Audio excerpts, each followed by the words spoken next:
What is up, everybody? How's everybody doing today? You guys can hear me, right? Yeah, you guys can hear me. I see the little thing moving. So she said, how's everybody doing this week? Everybody having a good week? Everybody having a good week? I feel like I'm kind of teeny tiny right here. Let's see. Whee. There we go. I think it's a little bit better. Make it bouncing around. But lock you up.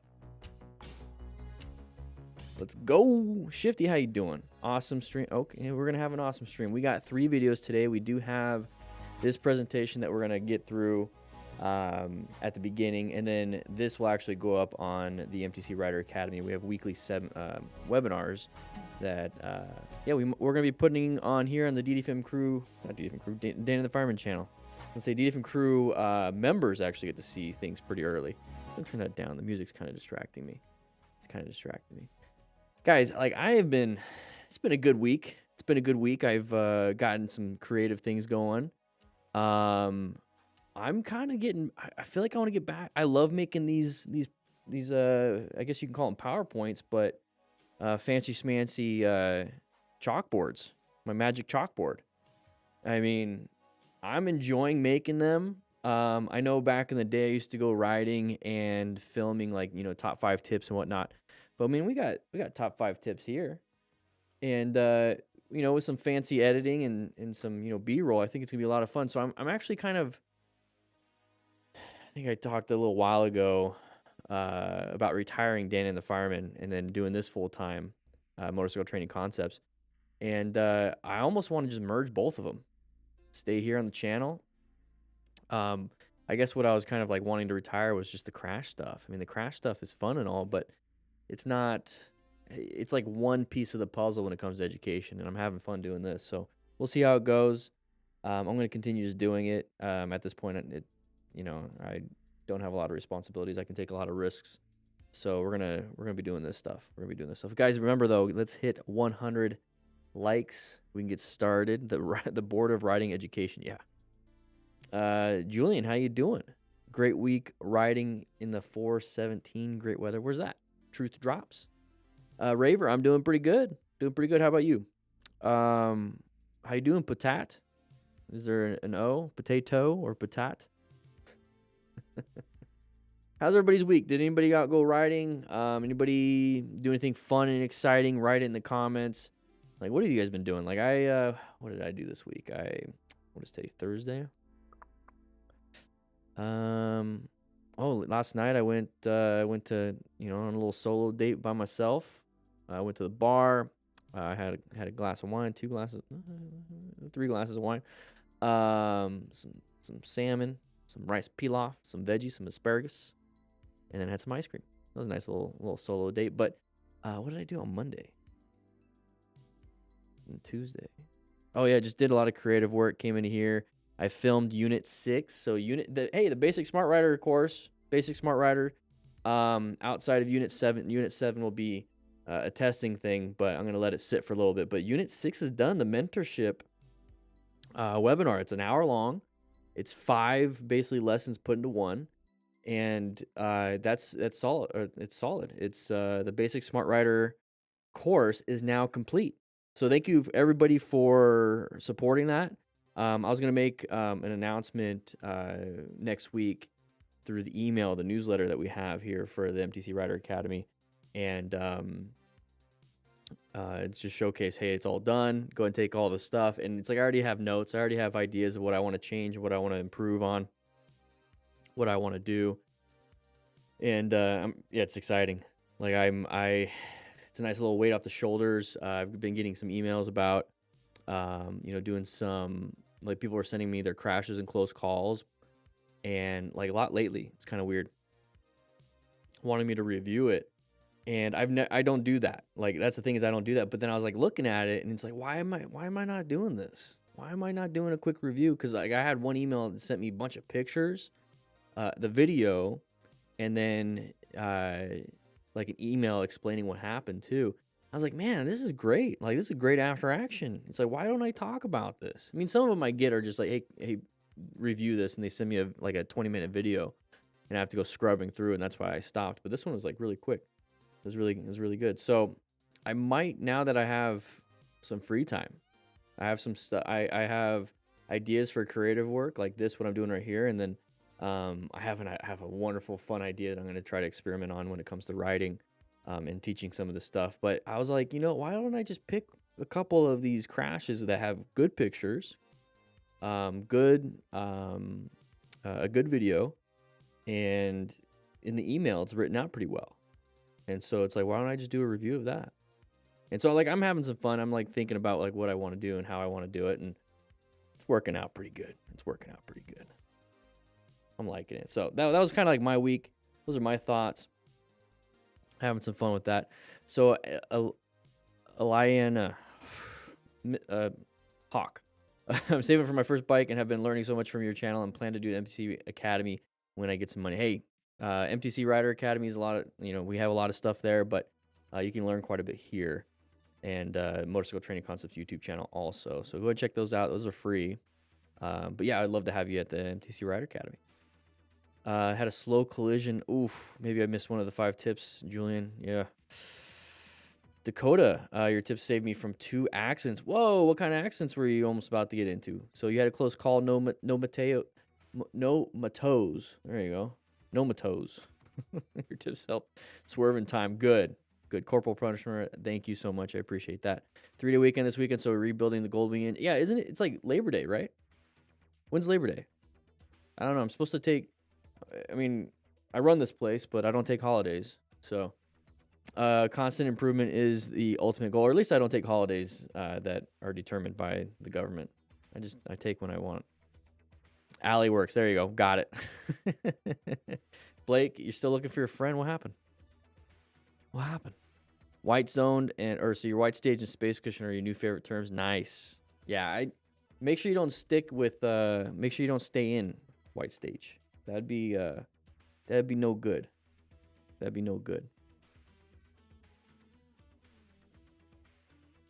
Weekendy.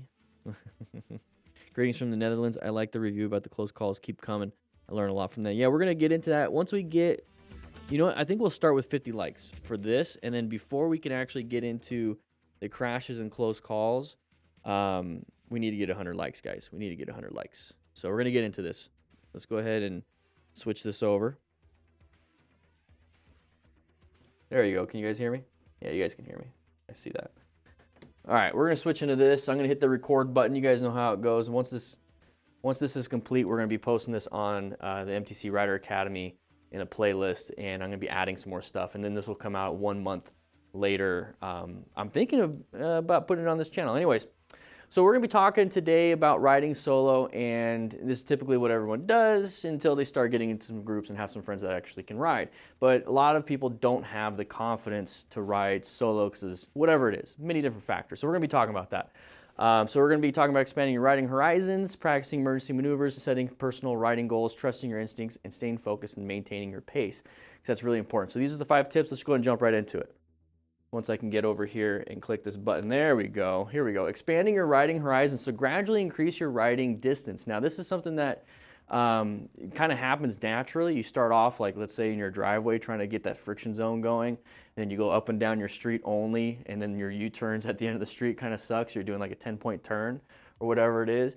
And then you finally get back and you keep going. And then all of a sudden you're like, you know what? I want to go ahead and move past and get into the rest of the neighborhood. I want to get into a nice parking lot. I want to start riding around next to the neighborhood. You start just expanding naturally because one, you either gain more confidence doing it the slow, progressive overload way, or you just go straight out. And you're like, I'm not even gonna listen to my gut, which we'll talk about, and I'm just gonna go out into some danger. So I highly recommend gradually increasing your riding distance, not massively jumping like I just said right there. So start off very easy.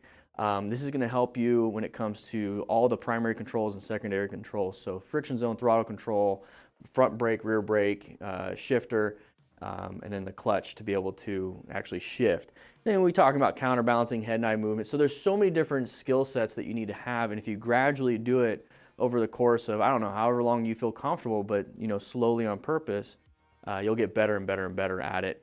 By the time you get out on those longer rides, it's like second nature. Now you can focus on the road. So it's really important. So exploring new routes though, that's something here that I highly recommend, because if you just stick If you just stick to like the easy roads, yeah, you might master the easy roads. But once you actually are, pushed a little bit further, let's say you want to start riding with some groups of friends and you have this confidence in your head. It's like, oh yeah, I've been riding for 2 years now, but what you've been doing is riding 2 years in your neighborhood. Your friends are like, okay, let's go ahead and go up the mountain, and you've never been up the mountain, and it's just overwhelming. So it's really important to be able to do small things, like gradually increasing your riding distance, but gradually increasing your new routes also. So going up an easy mountain, maybe going in an area that has easy curves. So here in Tucson, I highly recommend anybody doing Old Spanish Trail east of Houghton. Very easy curves, residential neighborhood, 35 miles an hour, whatever it is. 40, it can be like that. And there's some other roads just like that around town. And then all of a sudden you go up on Mount Lemmon, and it's just, the elevation changes, the views, the distractions, single lane road. It can be overwhelming, but you've been practicing on those easier roads. Highly recommend it. But yeah, stuff like that. Start off on a, very easy bunny hill version before going to Black Diamonds. So anyways, practicing emergency maneuvers, very important because, in order to gain that confidence, you have to be confident in your skill set to be able to handle emergency situations.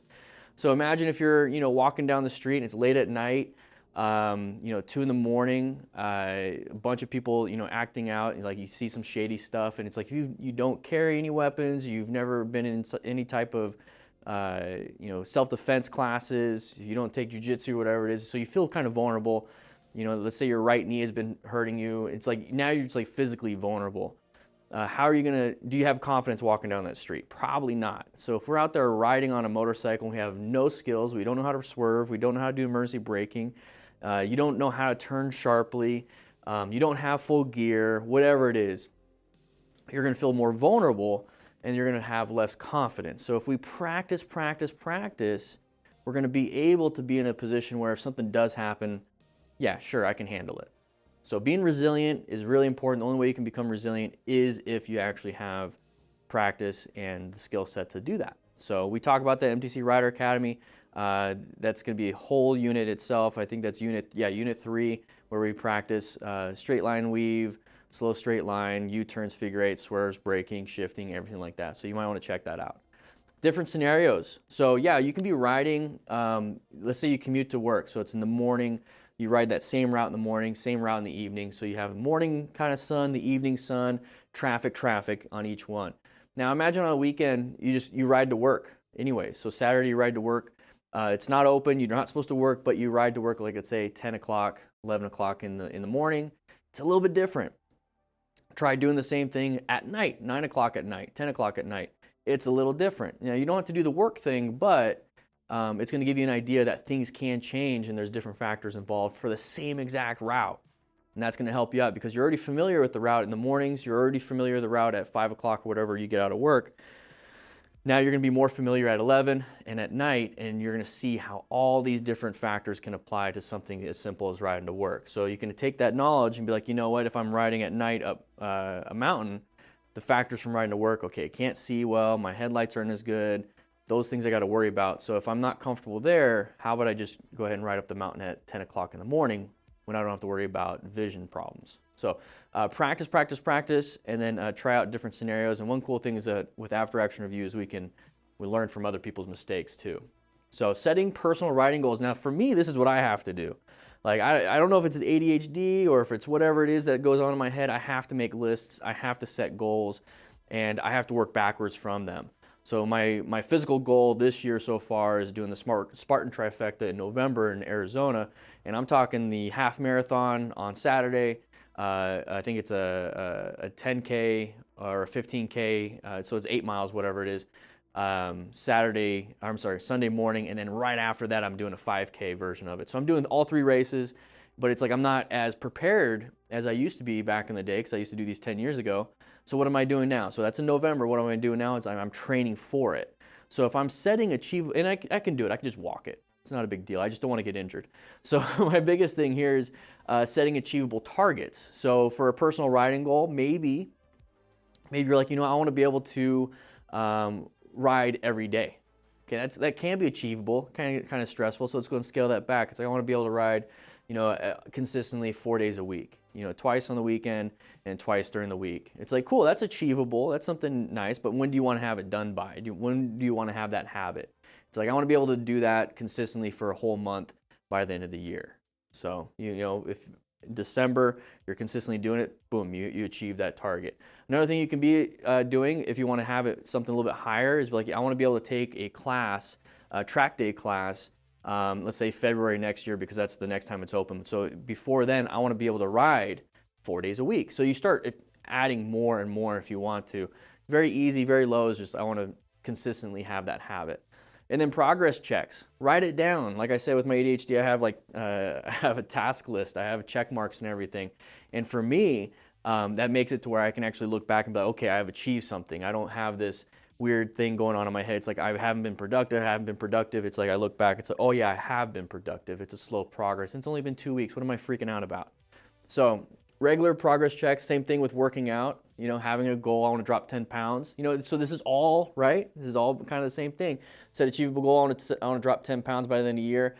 And then you have regular progress checks of checking your weight and then making sure you're doing a workout 3 days a week or whatever it is, writing it all down. And by the time you get to where, let's say, oh man, I'm dropping 7 pounds already, and I've got, oh, it's already, I should have hit 10, but it's fine. I dropped 7. I'm happy about that. Let's keep going. It's all about setting personal goals and actually trying to achieve them. Make sure they're realistic, okay? Same thing for motorcycling. Trusting your instincts. All right, so this is a big one. So we talk a lot about the cognitive areas of our brain when we're talking about the plan method, MTC awareness stages, and trying to be situationally aware, utilizing our smart part of the brain. But our bodies know what's going on. Our reptilian part, our brainstem, really likes to take over in emergency situations, and it's really important for your safety. So what I like to do is that whenever I have that gut feeling, I just default to, okay, what's the safest thing? Let's go and roll off the throttle. Let's get ourselves in a good position for safety. Make sure I can see, good escape path. And now that I'm in a safe setting, why is my gut telling me something? Like, what's going on? If I still can't figure it out, I'm going to pull off on the side of the road. It's like, what is going on? And if I can't figure it out, it's probably because I haven't really thought about whatever's going on, and maybe it could just be an insecurity. But if I can figure it out, and it's like, okay, I'm freaking out like this because you know what? Something's not right. It's like you start doing a quick check. It's, my chin strap's not on. Or, my gas is low. Or it's like, you know what? I didn't check the PSI on my tires. Or it's like, okay, cool. Well, that's fine. Let's go ahead and move on. But trust your instincts here. And it's going to help you out when it comes to your decision making, because you don't want to be going super fast when there's something going on. Your brain is not focused on the ride, it's focused on whatever your gut is telling you. Same thing with the comfort level. So if you're out there riding with a group of friends, this is a good one. So if you're out there riding with a group of friends or a whole new group of people and they're speeding and your gut is telling you like it's not safe, not just for them, but it's not safe for me. That's the big one. It's like, it's not safe for me. Maybe you don't have the skill set, or you don't want to have the consequences of having a ticket because maybe you have financial insecurities or you have more responsibilities, and you would rather spend that $150, $200 ticket plus the time to go to the school to squash the points on your record.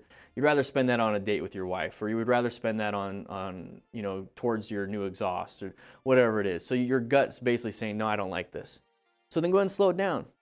Change groups. Do whatever it is you need to do to get yourself out of there, but trust your instincts. It's very important. That's going to help you out, because the more you do that, the more you trust your instincts, the more of your confidence level will start to go up.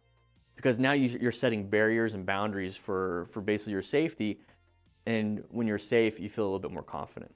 Okay, so staying focused and maintaining your pace. So situational awareness and riding at your own pace, that's kind of like what we were talking about in the last slide.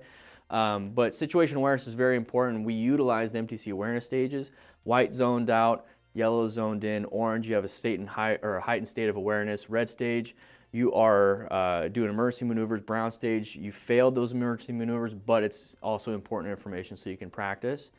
What that's doing is put you in that mindset, so zoned in. You're in the mindset of, I got to be paying attention. Orange stage, it's like, this is a hazardous situation. I am paying attention and I'm ready to act if I need to. So maintaining that situation awareness is very important. The color codes help you. The plan method really does put it in perspective. Once again, check it out on the MTC Rider Academy. And then riding at your own pace. Yeah, just don't let anybody else dictate. Don't let anybody else control what happens to you and your body. Because if you get into, let's say you're in a group ride and they're doing fine and then you crashed, are they the ones living with those consequences? No, you're the one living with the consequences. You're the one that's injured. You're the one that has to buy a new bike. They might feel sorry. They might help you out by sharing the GoFundMe to like 3 of their friends that don't even donate in the first place, and they didn't donate in the first place. So none of it's going to help you. So you have to take care of yourself.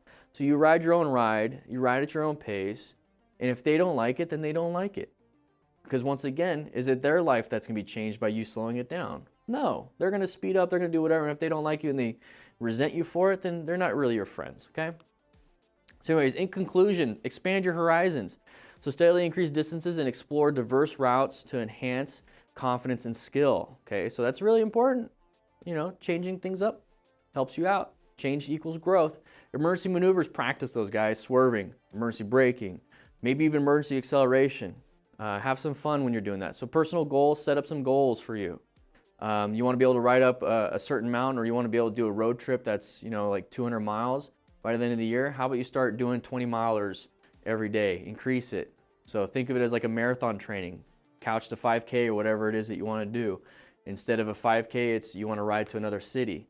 Well, you know, in the training aspect of it, you can do a couple miles here and there. Maybe do, you know, 50 miles one day. Go halfway and come halfway back. You know, trusting your instincts. So prioritize your gut feelings, guys. Your body is going to tell you what's going on. Your brain's going to make sense of it. Focused riding. Focus and focus and focus. It's so important. If you zone out and you're thinking about a fight with your friend, or your fight with your loved one, or you know, an exciting thing that's happening, you know, you're riding to go visit some friends and you're gonna have a great time, but you're not focused on the ride, you're focused on that thought, and all of a sudden somebody pops out in front of you and you crash. Focus, focus, focus. Okay, guys? But with that said, these are the 5, let's go ahead and all the way back. These are 5 tips to keep you confident. Okay, lots of practice, and it's definitely riding solo. You don't want to have anybody else dictating your confidence by saying, you know, affirming and validations are really important, but it's like, you know, if you can't do that for yourself, you're going to be chasing other people telling you you're doing a good job. So make sure you get used to that. Tell yourself you're doing a good job when you actually are doing a good job. All right, guys, with that said, hope you guys ride safe, be safe, and I'll be seeing you guys later. There you go. You guys know how that goes. That was a pretty good one. What do you guys think? What do you guys think?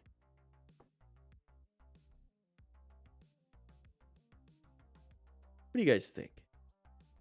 Let me go ahead and I got to get to the chat. I take the chat down for a little bit. Let's go ahead and get this video up here real quick. We have some videos. There we go. Take off closed captioning. There we go. What do you guys think? So, like, not in terms of like, oh, Dan, you did a good job. Like I said, I don't. We don't want to do the whole validation, external validation, because if that's the case, then I'm never gonna learn myself. But what do you guys think about the tips? Like, do they resonate with you? Did it make you feel like, you know, that's about right, or not? Or what are your tips? Haven't done a group ride for that reason. Don't want the group pressure. Yep. 23 years of riding. This guy is teaching the best information you can learn from, and a really good review. Thank you, Blake's Pipes. I appreciate that. Daniel Great, thank you. Truth Drops, thank you. Elad, thank you. Just the tip. Okay. You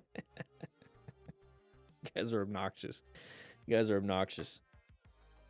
Yeah, we film these. You guys know how it is. We film these during the live stream. You guys are part of the class. And then everyone else that can't make it to class will be able to see these later. They'll be able to see these later. Okay, let's see. What's going on here? What's going on? Oh, Jesus.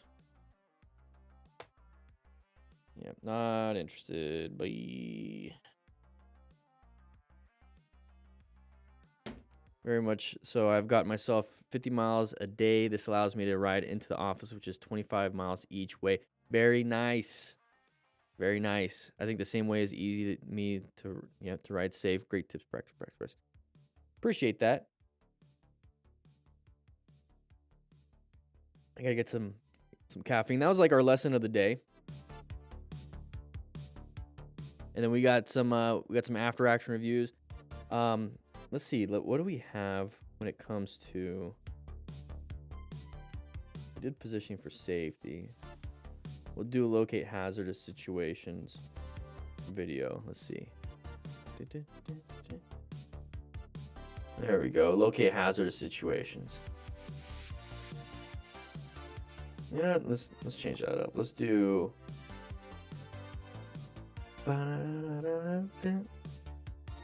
What should we do? I think there's some crash, like some pretty bad crashes in here.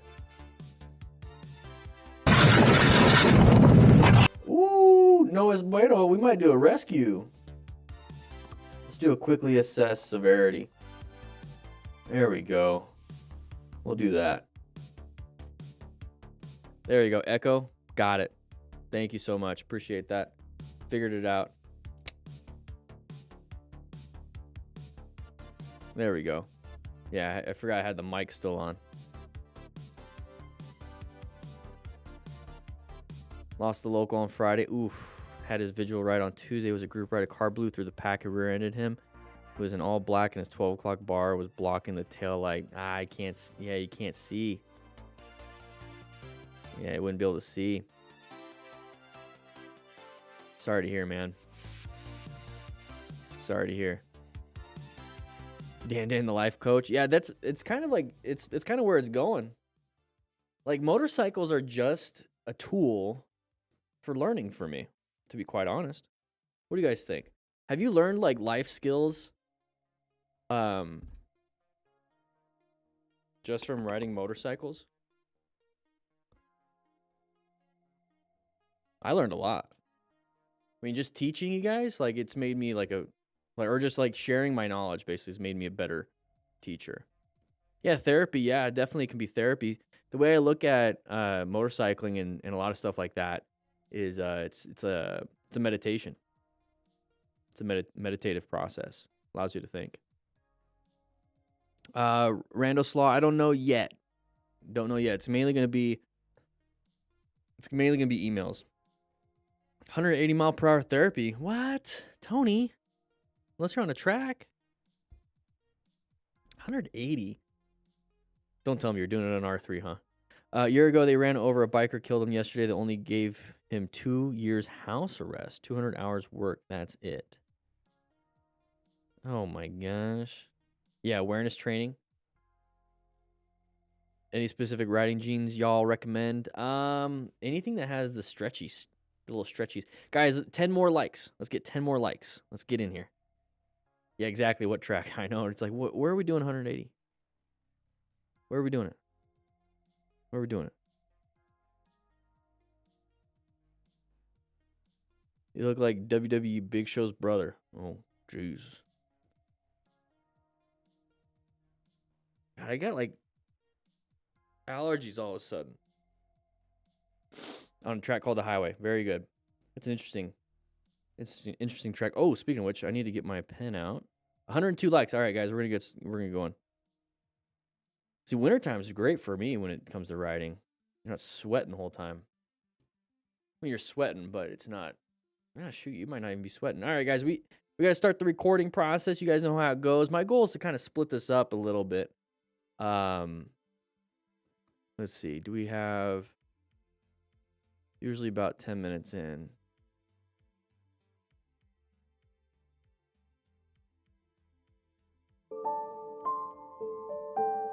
Oof. A little crash. What's in the second half? Ooh, braking. What happened there? A little bit of rain. A little bit of brake problems. So cute, baby. Little doggos. Oh, we don't have no he or she. We'll probably skip this one. I can't keep it because, I can't keep it because I get too allergic. Nice little burp. Hey, that was the same person. Race to ace. All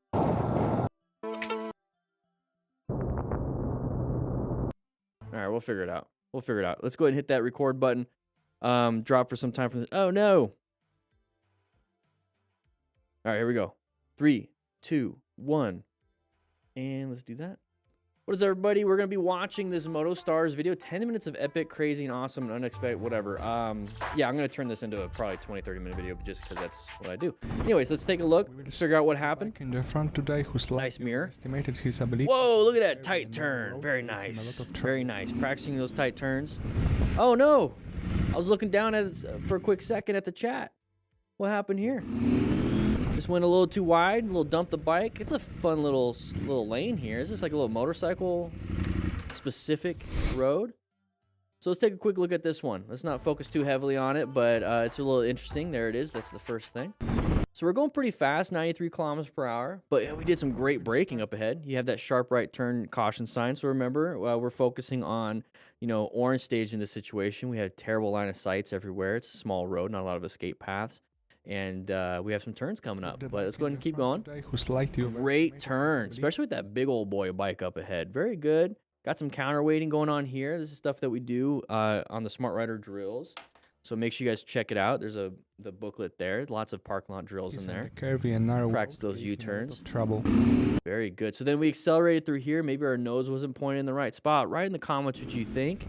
But once we dump the bike, it's like, are we injured? And that bike's going to be very difficult to get out, even with 3 people lifting it. So that's going to suck. Hopefully he's okay, though.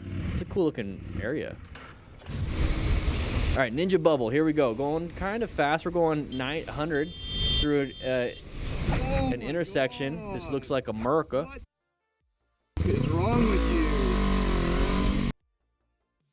So I don't understand this whole thing. It's like, so what is wrong with you? Like the whole mentality of somebody else is out here hurting me or, screwing up my ride, or I don't understand it, because if we scale it back, right? So our reaction is like, what are you doing to me? It's like, well, what are you doing before this happened?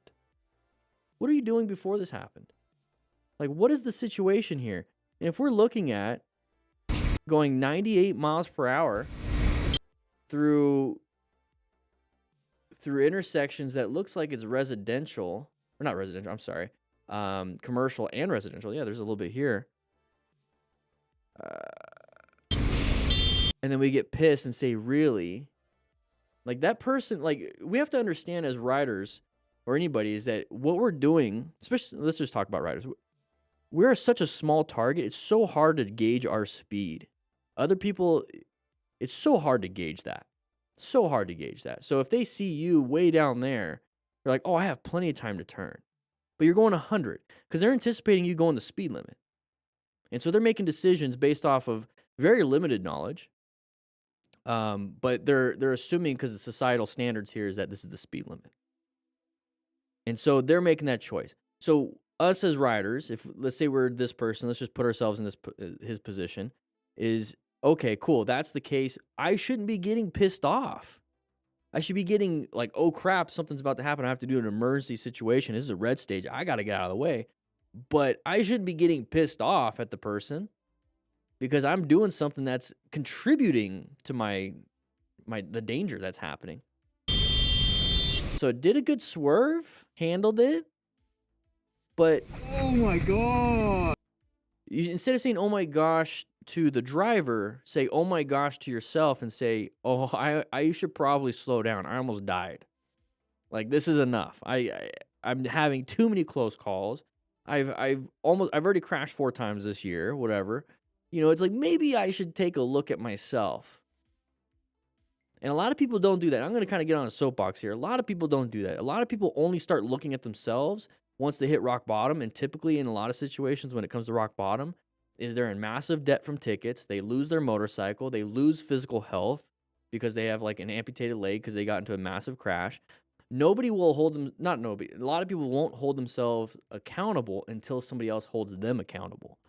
And that's what sucks because, right now the climate is, the cops are going to do it for you.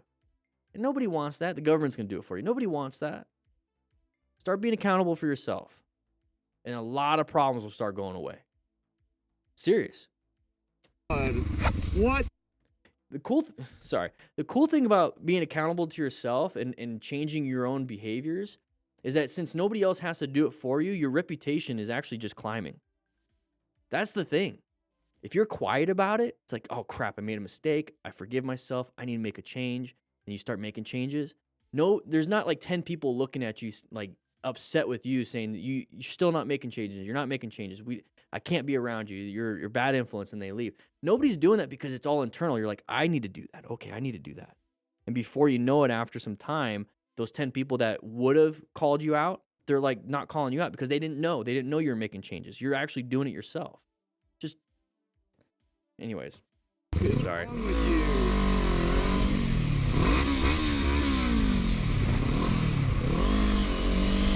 I don't know. It's frustrating. You and It's frustrating. G8 bikes. Here we go. Nice. Oh, this is the low side. Ooh, right side, right side. So what are we gonna do? What are we gonna do? Walking. Very good. No limp. Very good. Talking on the cardos. Very good. So right shoulder, right hip. Thankfully, the car didn't hit her. All right. So if we're out here walking around, and this is our buddy, how do we handle this situation? Well, we have to quickly assess the severity. So like I said, she was walking around, not a big deal because that's going to help out with some of the assessment. It's okay, legs are working, lungs are working because they're breathing, especially if they're talking. Heart is working, it's pumping blood to the brain and to the legs. No disorientation. So we're doing pretty good so far. Head injury symptoms, you didn't see that she was disoriented, balance loss, nothing. Okay, perfect. Helmet worked. Maybe didn't even hit the head. Spinal cord injuries, if she had issues, you'd start feeling some numbness, loss in sensation, having that weird limp to it. Shock is pretty late in the crash, especially if a lot of blood loss. So this doesn't seem like it's gonna be a big deal. So the treatment here is, yeah, lay them down and then make sure that they're doing fine. But in this situation, it looked like, yeah, we're gonna have some mechanism of injury when it comes to this. So we have the right side, right knee, right elbow. I think she did hit her shoulder, and then maybe a little tippity tap on the right side of the helmet. But, the right ankle. But we got boots. It looks like it could be motorcycle jeans, and if they do, that hopefully they have hip armor, and then they have knee armor. It looks like a motorcycle jacket and everything else. So doing everything we possibly can when it comes to being a smart rider, acquiring, using personal protective equipment. But us as her friends, especially in the group, or even yourself, if it's a solo crash, quickly assess that severity to see what's going on. If all of a sudden you're feeling dizzy, you might have a head injury. So you can still think about it. You might have, a spinal cord injury if you hit really hard in your back, you have back pain, and you're starting to get some tingling in your legs and having some neuropathy going on. So very important. Check yourself out. Make sure that your buddy is doing fine too, if it's a group crash. But this is a good sign right there. Gains on two wheels. Here we go. Going through here, we have some pedestrians, side of the pedestrian. You see what that does?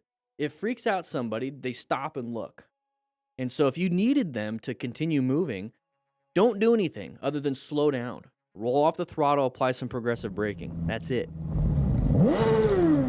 So if you were speeding, you would have probably ran into her. Just roll the throttle. She would have already made it past.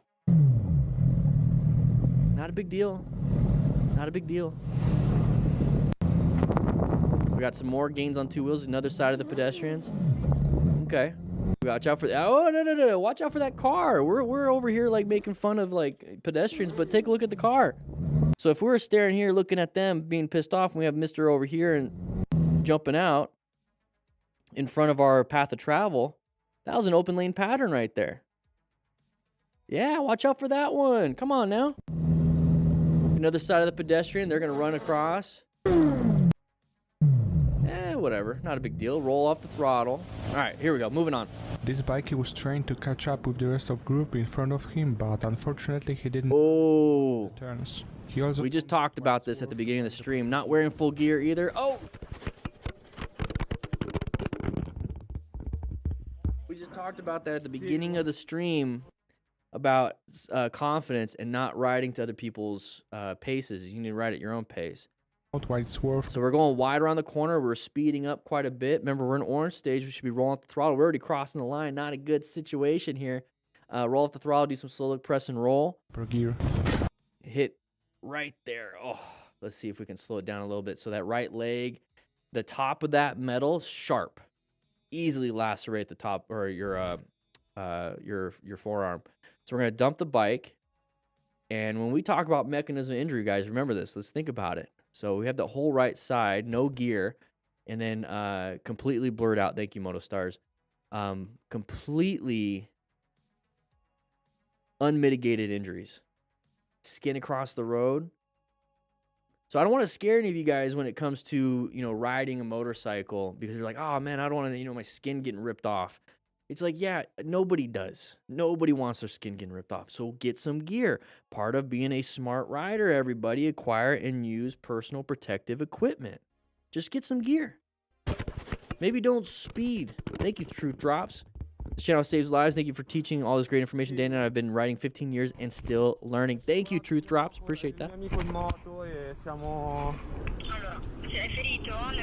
Yeah. Don't try to catch up to your friends. Talk to them on your Cardo Pack Talk Bolds or Edges. Links in the description for a discount. And just tell them, hey, slow down. Target fixation, riding with buddies. Oh, going a little bit wide. Brake when you can. Very good. Solved it. Solved it. I tried to read the road sign on the right. Your buddy did the same thing. Ride your own ride. He didn't stop in time. He didn't have enough time to do that. And we dumped the bike. Up and over. Bilateral femur issues. Maybe an open book fracture. Maybe not there, but could be. But definitely soft tissue injury in the growing area. That's not good. You don't want to rip anything off, And think about the front dash with the speedo, the tachometer right there. Go back a little bit. All that stuff on the front. Imagine your junk catching on that, but you continue to go. Yeah, imagine that. So what do you think happened here, everybody? So he said target fixation. And we're going a little bit wide. Oh no, so we went wide. And it's like, okay, but we're in the front. So if our buddy's behind us, now is starting to recognize, oh, I'm about to go wide, but they weren't slowing down. They weren't doing anything. And this is why usually the second, third person to crash in a group ride is going to crash even harder, because they're not riding their own ride. They're stopping when they see this person stop versus stopping when they should be stopping, ahead of time. Their total stopping distance is terrible when it comes to this. So make sure that you're actually perceiving your own ride, reacting to your own ride, and then applying some braking distance. Don't perceive and wait for them to start. Start when you need to.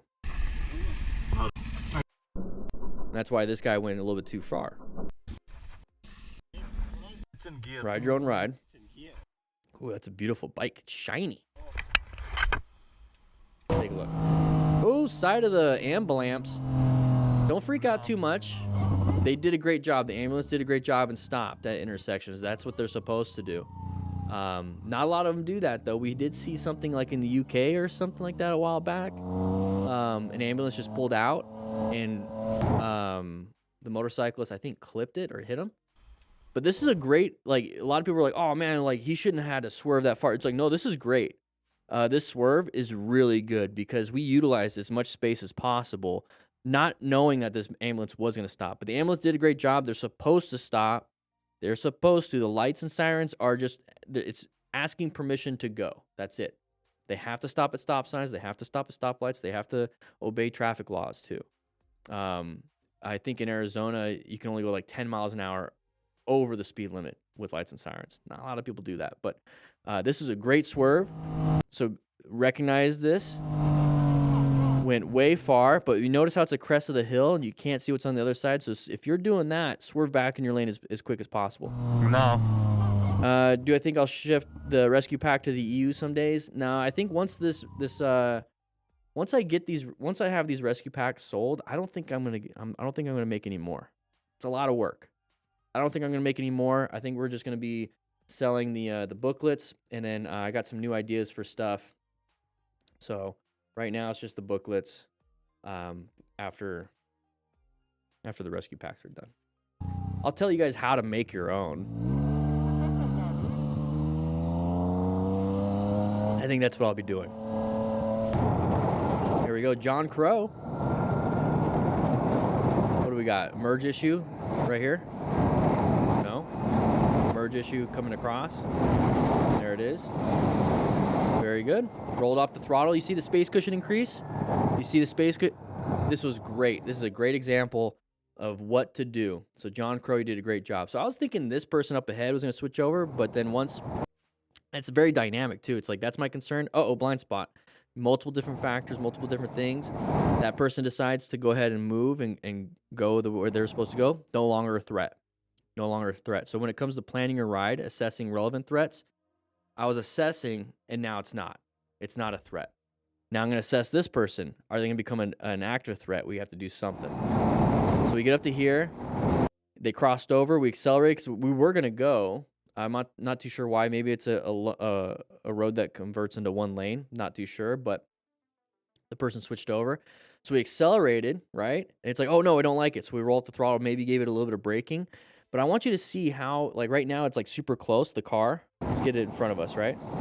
So the car is really close, right? We rolled off the throttle, applied some brakes, didn't accelerate, and now the car's smaller, which means they're further away. And that right there is what he's doing, is what I do, is that we're increasing our space cushion by allowing them to go the speed limit, and we go under the speed limit, so they take off basically in front of us, which gives us that space cushion. Because you can maintain your speed with them, and you're just doing this the whole time. I don't want to do that. I'm going to let them go ahead and take off while I'm just giving it a little bit, and so then my space cushion increases. Instead of just having to switch lanes, sometimes you can't switch lanes. Great example right here. So you can roll off the throttle or apply the brakes. Look at the space cushion now. Look how much room we have. Look how much room we have. That was really good. That was really good. Now look at this. Now we have room to swerve, room to brake. We can see what's happening. Perfect position for safety. Well, not perfect. I'd move off a little bit, but still very good. The driver on the right changed several lanes at once, very confidently, completely ignoring. Rick Freeman. Okay. Let's see what happens here. It's intersection. It's yellow. Are we just going to gun it? Yeah, we went through. So let's take a quick look at this one, but real quick. Do I have a community on a different platform for general questions, Gabriel? Yes, the Discord server. Discord server is ran by wonderful moderators and some admins, and there's a bunch of people in there, thousands of people. Ask your regular general questions, and they're there to help. Biker. Links in the description for this, for the Discord. So we're coming up to here. Okay, so this makes more sense. This makes more sense. Look at this car. Look at this car. Okay, let's go back just a little bit. I was focused on this and what we were doing, but it's kind of hard to see because it's blurry. But let's go back just a little bit. Look at the car. Completely ignoring this biker. Switched 1, 2, 3, and then we're gonna go in the left turn lane. So we're in the middle of a swerve. It's a risky situation. We have to do something, though. This is a perfect red stage maneuver. This is a really scary situation. Lots of different factors. We have roadway user causing some issues. We were gonna go straight, so our speed was in a pace to just go straight through to the green that at the time was green.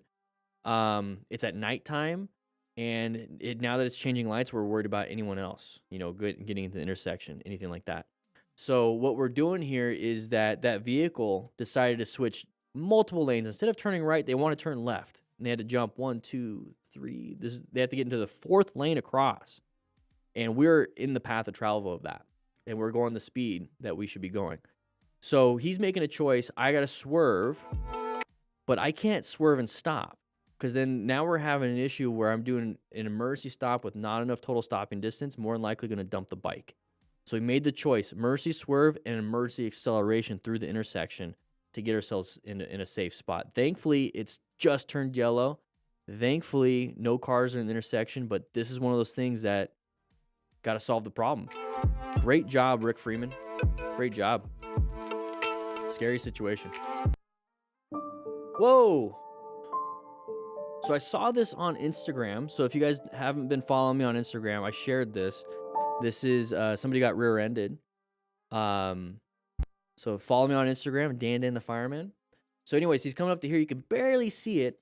You can barely see it if you squint. There's like a car right in between his arms right here. And then we're coming up to an intersection, but I don't think he's stopping.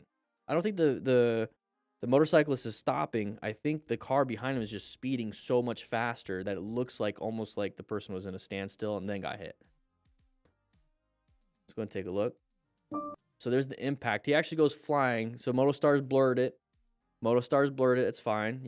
Doesn't want to get demonetized. But high mechanism injury. You might want to check it out. Once again, 10 minutes of epic, crazy, awesome, and unexpected motorcycle moments, episode 503. This is at the 3:50 mark. And then you can probably find the original video there. But you got high impact, high mechanism of injury. This is why we wear full gear. This is why we would have a back protector in our motorcycle jacket to protect our spine. Guys, like, sometimes you can't prevent it.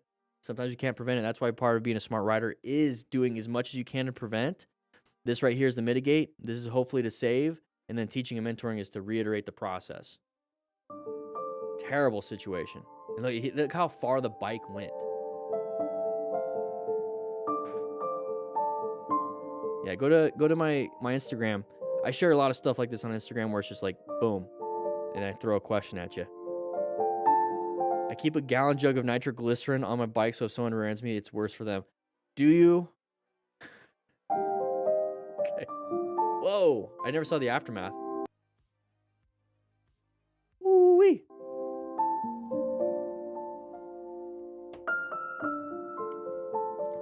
All right. Going pretty fast. Got a sharp left turn coming up ahead. Panicked. Good job with the braking. Good job with the braking. Exactly. Look where you want to go. Okay, we all make mistakes. A little bit target fixation going on here. Howdy, internet peoples. So we're coming up to here. Can't see much around this kind of like small crest of the hill. It's very small. It's a nice little sharp corner, but that's what the signage is for. You see the signs? They're usually yellow, usually orange. Why do you think, right? Orange stage, prepped and ready, covering our brakes, doing slow press and roll. I get it that, you know, the mentality here is it's like a racetrack for us. For me, it's like, man, there's so much green. I love the green. Like, I live in the desert. It's like, this is beautiful. It probably feels great. The wind smells good, you know? Like, I'm enjoying that. I'm enjoying the other senses. I'm not focused on the adrenaline because that just comes and goes, whatever it is. And I've lived a life where I've been in survival mode for quite a bit. I don't want more cortisol. I don't want more stress hormones. I want the calm and peace. And I'm enjoying the smells, the sights, the feel. Yeah, that's what I'm doing. I'm not trying to get the energy levels up. I say that while I'm drinking an energy drink. But that right there, a little squiggle sign, 25 miles an hour recommended. Hey, we're going 26. We can actually handle it now. Follow the recommendation. If it's too easy, you know, if like you do go 25 and it's too easy, go ahead and start increasing from there. But let's not start off at 90. Okay? Handled it though. Great braking. Probably because of the bike. Has you know, lean angled traction, ABS, all that stuff. Grom Squatch, how you doing, man? It's been a while. Uh-oh. Yeah. Yep. Typical situation, pulled out in front. Barely had time. Roll up the throttle, give yourself more time. It's a beautiful area. Z-Rider, how you doing over here? Blurring the speedo? I wonder why. So look at the road surface. Pretty terrible. He's going to hit a bump, and it's going to cause a little bit of a little speed wobble. Yep. So high speed, which he's embarrassed to share. It's kind of going back to, you know, this might not be a two-parter. It's kind of going back. I guess I'll end on this one. It's going back to what I said originally, accountability. So in this situation, probably the mentality is the road sucks. It's the road's fault. But at the same time, we're blurring out our speedo because we don't want to take accountability for how fast we were going, because we also applied a factor to the situation. If you're applying negative factors to situations, you're part of the problem. If you're applying positive factors or things that are safer, like doing the speed limit and avoiding road surface hazards because you have enough time to be able to swerve back and forth inside your lane to avoid, you know, road surface hazards or other things that are on the road, then you're actually solving problems. So let's go ahead and figure out what is it that we're doing that's creating problems for our own life. Right here, this should be a wake-up call.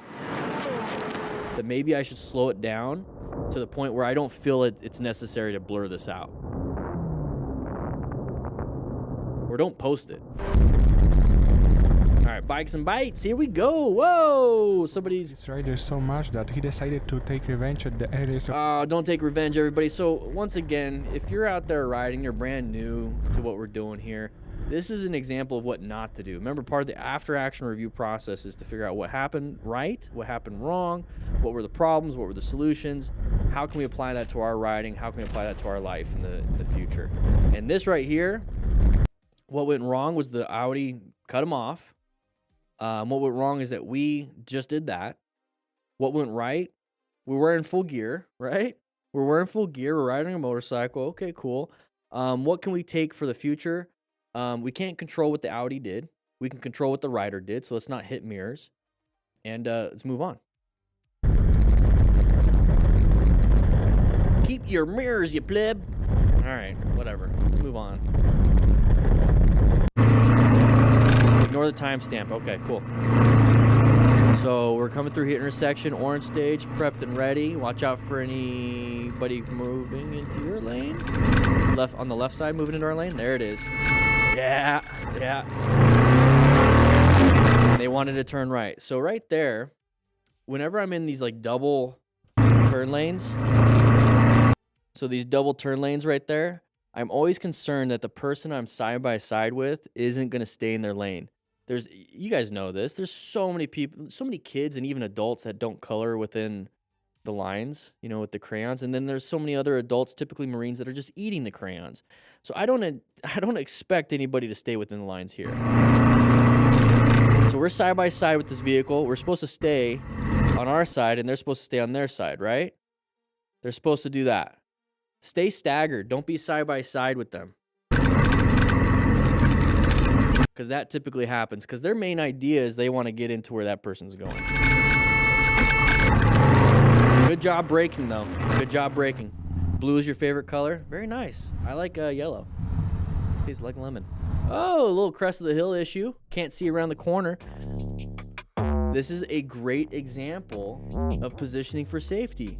This is an amazing example. In fact, let's go ahead and bring this up. So positioning for safety, the main thing what we're trying to do here is have good line of sight, good escape paths, and good space cushions. And we put ourselves in these positions based on the situations and scenarios that we're in. So what we're having here is that I don't have good vision around this corner. It's a vertical corner kind of, right? It's a crest of the hill, can't see what's on the other side. It's also a blind corner going to the right because we can't see what's going on the other side. So if we are over in this lane position, way over here next to this, next to the line, we have to think the other car drivers don't also have that. And a lot of car drivers, a lot of motorcyclists kind of suck at maneuvering a vehicle. So that's what we're trying to do here is actually get better. But a lot of people suck. And then what they do is they cross over. So that's a big issue. We've seen so many videos of that. So I don't like to be over there. I like to be in the middle. Now he's off on the right. That's perfectly fine. So being off on the right side, where he's at is okay. But my biggest concern is there's like debris. You know, I live in the desert, so there's gonna be like rocks and dirt and gravel and stuff. Here, I don't know. I don't know exactly what would be there. I mean, it's grass. It's gonna keep the soil intact. But you might have grass clippings in, you know, some areas, whatever. So this is probably like a safe area for him. Just doesn't offer a ton of a space cushion to the right for escapes. It does offer quite a bit to the left. So he is perfectly insulated for the most part from the people on the left side. But I like to be in the middle because if something does happen, I can swerve to the right or I can swerve to the left. That just gives me more options. This is great, though. Great position for safety because at the end of the day, he didn't have to swerve super hard to get out of the way. He didn't have to swerve at all. It just maintained his line. That's beautiful. If you're on the far left, you're going to have to swerve right. How you doing, Double T? Colorado isn't a motorcycle riding state anymore. Smash? No? How so? That is too dangerous? What do we... Can we move on? Moving on. All right. Don't know how to pronounce your name, but we're moving through here. We have an intersection, side of the pedestrian. They moved out of the way, but you notice how we just never adjusted our speed? Could have solved that problem by just rolling off the throttle. And then when they got into... Let's go back just a little bit. Okay, so now they're not in their way. So now our path to travel is fine. So if we just rolled off the throttle a little while back, by the time we even got close to the intersection, they would be about right here. And this would have been a non-issue. But since we maintained our speed, it became an issue and we wanted to honk the horn. I don't know. There's more stuff we have control over. And I just don't see a lot of people doing that. Do horns not mean anything? Ooh, this looks like an area after like a match or... Whoa! Pay attention. Me. Is this typical that people are like walking the streets? Because that is frustrating. That is frustrating. It's like there's a perfectly good sidewalk right here. Perfectly good sidewalk. What are we doing? You know what I mean? It is frustrating, but slow it down. Slow it down. Just go through. You're just pissing people off. Okay, that's a lot to read. This bike does not have ABS, and I'm truly shocked how I managed to keep it upright. Okay, so if you want to read it, go ahead, pause it. Let's move on. Looks like we're going pretty fast. It says 60 on the thing. Just on a gimbal, I'm sure. Oh, it says 361S, so it's stabilized. Good job with the swerves. Buddies are going to check on them. MotoCat. Here we go. So we have the side of the vehicle coming up. What do? They're moving. We have to do some emergency braking to hopefully allow them shoot for the gap. Good job with the swerve. I love the backpack and jacket color coordination. You did a great job there. Unintentional blindness. Exactly, Blade of War. They just probably didn't see you. But you did a great job with the swerve. Muzzy. Write a factor that could cause a crash right here. And just look at the screen. And look at it. Oh, yeah. Wet tires. Wet roads. So he's reaching for the front brake. He's already sliding. He was already sliding. It's wet. Yeah. Okay, so we're going to see the crash. Ooh. Okay, a crash is a crash. Let's stop pausing it, Daniel. It's just slow motion. I don't like... Oh, he's going underneath the car. Where was that car going? Looks like they jumped the curb. All right, let's go back just a little bit. So if you notice, when he's reaching for that front brake, you can see a fishtail already happening. What would cause this motorcycle to fishtail before applying the front brake? Write in the comments, and I'll tell you in a couple seconds. See, like, it's already fishtailing, and he's just barely squeezing. Why would the rear tire fishtail in a wet area on a wet road? Why? Slippery road, oil on the road. Yeah, oil, slip. Yeah, lock the rear brake. I'm thinking, yeah, failed. I'm thinking lock the rear brake on top of the factors of a slippery road and possibly oil, because, you know, within the first 30 minutes, it could possibly be oil too. So slam that rear brake first, which locks it up on a wet road, and it starts the fishtail before we even get a chance to you know, grab that front brake and squeeze it progressively. So why do you think, I'm throwing this question out to you because it's for a lot of people that haven't been riding, are not riding motorcycles. Write in the comments if you haven't even rode a motorcycle yet. A lot of people drive before they ride motorcycles, and how you control the brakes of a car is your right foot. So you go from the gas pedal, throttle, or whatever you want to call it, acceleration, whatever, and you go to the brake. So in emergency, you press that as hard as you can. ABS typically kicks in most cars, if not all cars, have ABS now, and you press it really hard. What do you think that muscle memory does when you switch to a motorcycle? What does your right foot do on a motorcycle? It's a rear brake. So it's like, I got to stop. I've been trained to stop in a car. I've been trained to use my right foot to apply the brakes as hard as I can in a car. So when it comes to that muscle memory, when it comes to your body and instincts taking over, your right foot slams that rear brake, and your rear brake only does 20 to 30% stopping power. And once that weight transfers to that front tire, it gets worse and worse and worse, which causes it to slip and slide out from underneath you. If that happens, release that rear brake, your tire is going to start rotating again, and the bike wants to stay upright. Release it and then reapply if you need to. But applying that front brake is the biggest part. That's the biggest part. And not a lot of people do that, especially coming from driving cars, because there's nothing with your hands outside of the steering wheel. So front brake. Right here, might have to swerve, but we locked up that rear tire and we start to fishtail it, so our body is starting to fly down. And then right here, it's a high side. We got flipped over, and I want you to see his fingers. So we put our hands out. You see all four fingers kind of doing this, right? They're both straight. Let's see. It's slow motion. And so then right there, our fingers caught. And what do you think's happening? Okay, we're starting to have issues with our fingers, maybe break some fingers, maybe snap some ligaments inside there, right? So when we talk about injuries to the hands on the motorcycles, so we're talking about mechanism injury at this point. On the hands, you can get what's called skier's thumb. So we're riding, right? And so on skier's thumb, we're riding like this, holding the handlebars. It snaps, does this. Like if we do a front end impact and it does this now because our body moves forward, but our hands are wrapped around the throttle, it could do that, and that's a skier's thumb. Okay, you can snap some ligaments in there, and skiers get that with the ski poles, and it snaps, or I'm sorry, it stops, and then it kind of pulls. Same thing can happen, but right here, that's a great visual representation of possibly snapping some fingers. So even with full gear, gotta be careful. You don't want to crash, but if you do, I'd rather have gloves on, because if anything, you'll keep your fingers inside the gloves if they snap off. Sounds terrible, but it is what it is. All right, race to ace. All right, so this is a little doggo thing.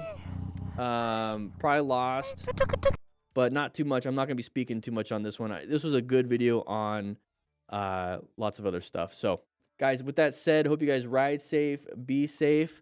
Make sure you hit that hit that subscribe button, and I'll be seeing you guys next time. So that was a 36-minute video. Oh my gosh, what are we doing here? We're turning 10-minute videos into 36 minutes. So I'm going to split that one up into two. Yeah, I'm going to do that. Oh, Jesus.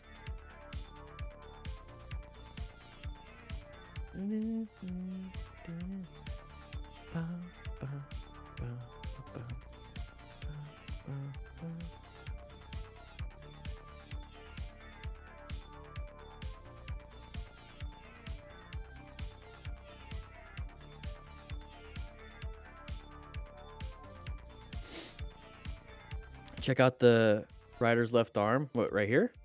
Looks like just hair, unless it's a scar.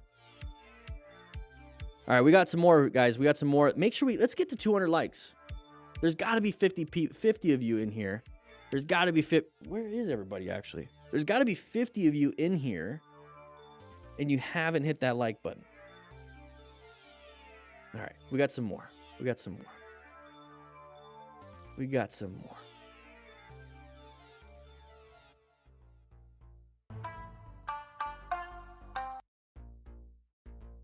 All right, when we got a third video that you're busy eating pizza, Gizmo, that's fine. They're a little bit old. They haven't even been thrown in the oven yet. So they might be cold still. Just ran out of time. Sorry about that. Glad you like it. It's kind of weird. It was really for show. It's kind of like those plastic fruit. And you're starting to scare me a little bit. You might need to go to the hospital.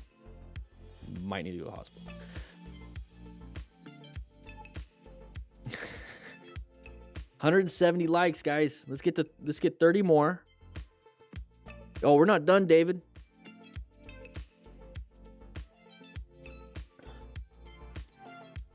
I had to leave a while for the pizza. A little lactose intolerant. Oh man, the ice cream last night. So I posted what I did yesterday. Like I post my stories. I post my day on my Instagram stories. And I had some ice cream yesterday for the first time in probably like 3 months.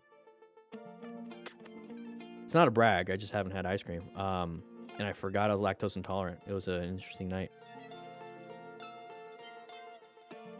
The foam apples always get you. Like, at what point do you realize I should probably not eat these apples? Like, you haven't figured that out yet? Like, once you pick it up and it doesn't feel like an apple, why do you still bite into it? I'm kind of worried about you, Triple JP. You press like twice. I think that try a third time and then leave it there and see if that works. Scotter Dog. I'm tolerating a lot of lactose. Yeah. Oh, jeez. Can you do an after action review for eating plastic food? What? You think I have that expertise? All right. One thing I really like to see in here is that there's a lot of green names. A lot of members. A lot of members. You realize it when you pick it up. Okay, so you don't get to that next step. Okay, that makes more sense. Jeez. Second time cancels the like. I know, David. That's why I wanted you guys to do it 3 times. Click the like button 3 times, everybody.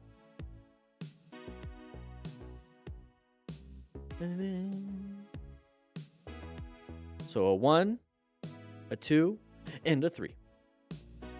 You only realize it once you begin digesting the styrofoam. Okay. Oh, jeez. 5 times works too, Emily. All right, we got this video that we got to talk about. So make sure you guys go ahead and take a quick seat. We're going to get started. Click that like button. And let's go ahead and take a look at this. Oh, before we do that, I have to hit the record button. You know how it works. We do this live, and then everyone else gets to watch the recording. So 3, 2, 1, here we go. So everybody, we have some new bikers should watch this. So if you guys are brand new riders, not as confident as you think you should be, let's watch some people make mistakes and we don't do them ourselves. Right. Wheels worldwide. More focus and attention. Okay. Going a little fast. The rider at the back is definitely focused. That's kilometers per hour. Look at the license plate. Oh, somebody got hit.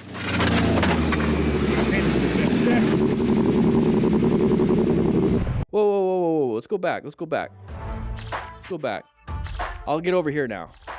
1 sec.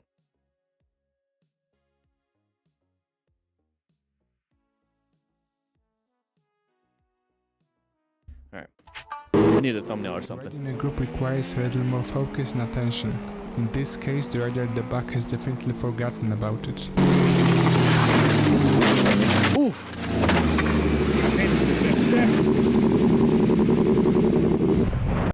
What do you think happened there? Write in the comments. I'm going to let you have that one. Let's go take a look. See strike. Come up to here. We have somebody pulling out. They saw last second. We have somebody right there. Good job with the braking. But remember, guys, let's wear some full gear. Let's wear full gear. So we see the vehicle right there turning a little bit. Hands are on the handlebars. There's the squeeze. There's the weight transfer. So doing a good job with progressive braking, handling it, right? Doing the best we possibly can. But if we wouldn't be able to stop in time, what can we do? We can swerve. If we crash, because that happens, right? Car accidents happen no matter what. You know, you just don't witness them. We're seeing a lot of stuff happen here with motorcycle accidents. But as a firefighter, I'd see car accidents all the time. You might see a car accident. You know, write in the comments, when was the last time you saw an actual car accident? When was the last time you drove past an actual car accident? Like, when was the last time? Does it happen all the time? As a firefighter, we'd have about 3 or 4 a day. And we'd have to work on that. And we were watching crashes here and close calls here. This isn't indicative of what happens all the time, but it does happen. And if that's the case, we need to start wearing personal protective equipment. We got to start acquiring some of that stuff, wearing full gear. And we're not wearing full gear. You can see him right there. He's just wearing a t-shirt and a helmet. Squeezing the brake, and we look down. We got to look back up. Once we do that, look forward. We don't know if anybody's coming out. We have the next set of hurdles and situation we have to deal with. What you can notice here is me coming up behind this car. I slowed down. I was going to go to the right-hand side because I saw them slowing down. So I was like, okay, I'll just go into the bike lane. No, they actually pulled far enough right that they blocked the bike lane completely. I noticed this far enough back that I started to slowly float over in. Very good. The actual left part, like almost to the center part of the lane. And as you can see, oh, he's doing a wide U-turn. I can see them turning, noticing that they're not paying attention. Whoa. Yep. And I keep yelling, and then boom. I basically got hit in the other side of the road. Luckily, there wasn't a car coming the other direction. What was he riding? God damn it, Was he riding Was he riding a motorcycle or an e-bike? I mean, he did say he was going to go, hey, Premises 187, how you doing? He said he was going to go into the bike lane, I'm assuming as a way to escape. But I have a feeling he might have been riding an e-bike. I was going to say, it looks like an e-bike. So he was able to switch into that lane. So this person doing this wide turn, not seeing it. So whenever I see somebody do something uncommon in a common situation, right? So this is uncommon. Why are we in the bike lane? What's going on? What is this car doing? I don't get it. I don't get it. We just talked about that in how to have confidence riding solo, is trusting your gut. Trust your gut. If your gut tells you like this isn't right, slow it down, maintain space. Maintain space, create a boundary, create a barrier for yourself. And that space cushion is that boundary and barrier, okay? So we don't know what's going on, wait for them to make decisions. I've seen people do wide U-turns before. It's very difficult to capture it on camera and with a crash. They blocked the bike lane completely. I noticed this far enough back that I started to slowly float over into... Yeah, and that's perfectly fine. So it's a great after-action review, but remember, on e-bikes, they don't have the best brakes. So when it comes to braking, we have an issue, but they're great with swerving. So if you see somebody pulling out, like doing that, doing the U-turn, maybe you have to swerve back to that bike lane while trying to brake. It's overall a terrible situation, but he did a great job. The driver is absolutely at fault. The center part of the lane, and as you can see here, That's one of the hazards with riding an e-bike on the road, and this is why Tucson has an amazing loop, amazing basically bicycle roads all over town.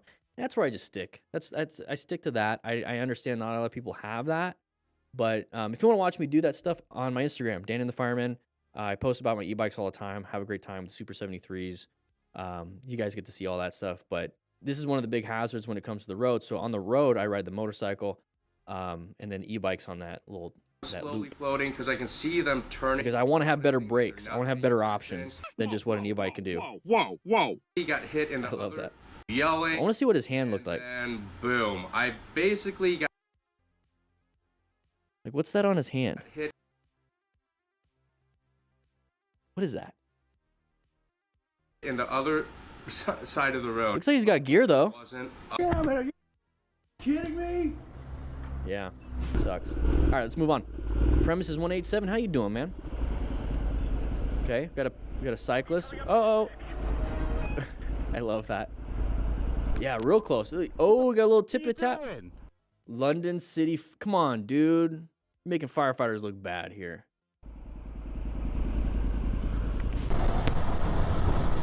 Sprocket head. Demonstrating how Sharp left turns, chevrons indicating that. when there is a lack It's a great looking road, but we're going pretty fast. We're going 70. Fortunately, in this case, it ended We're turning left. Watch out for anybody else behind us. There it is. Not everybody's a part of this situation. I think we've seen this one before. A little bit old. High mechanism. Very high mechanism.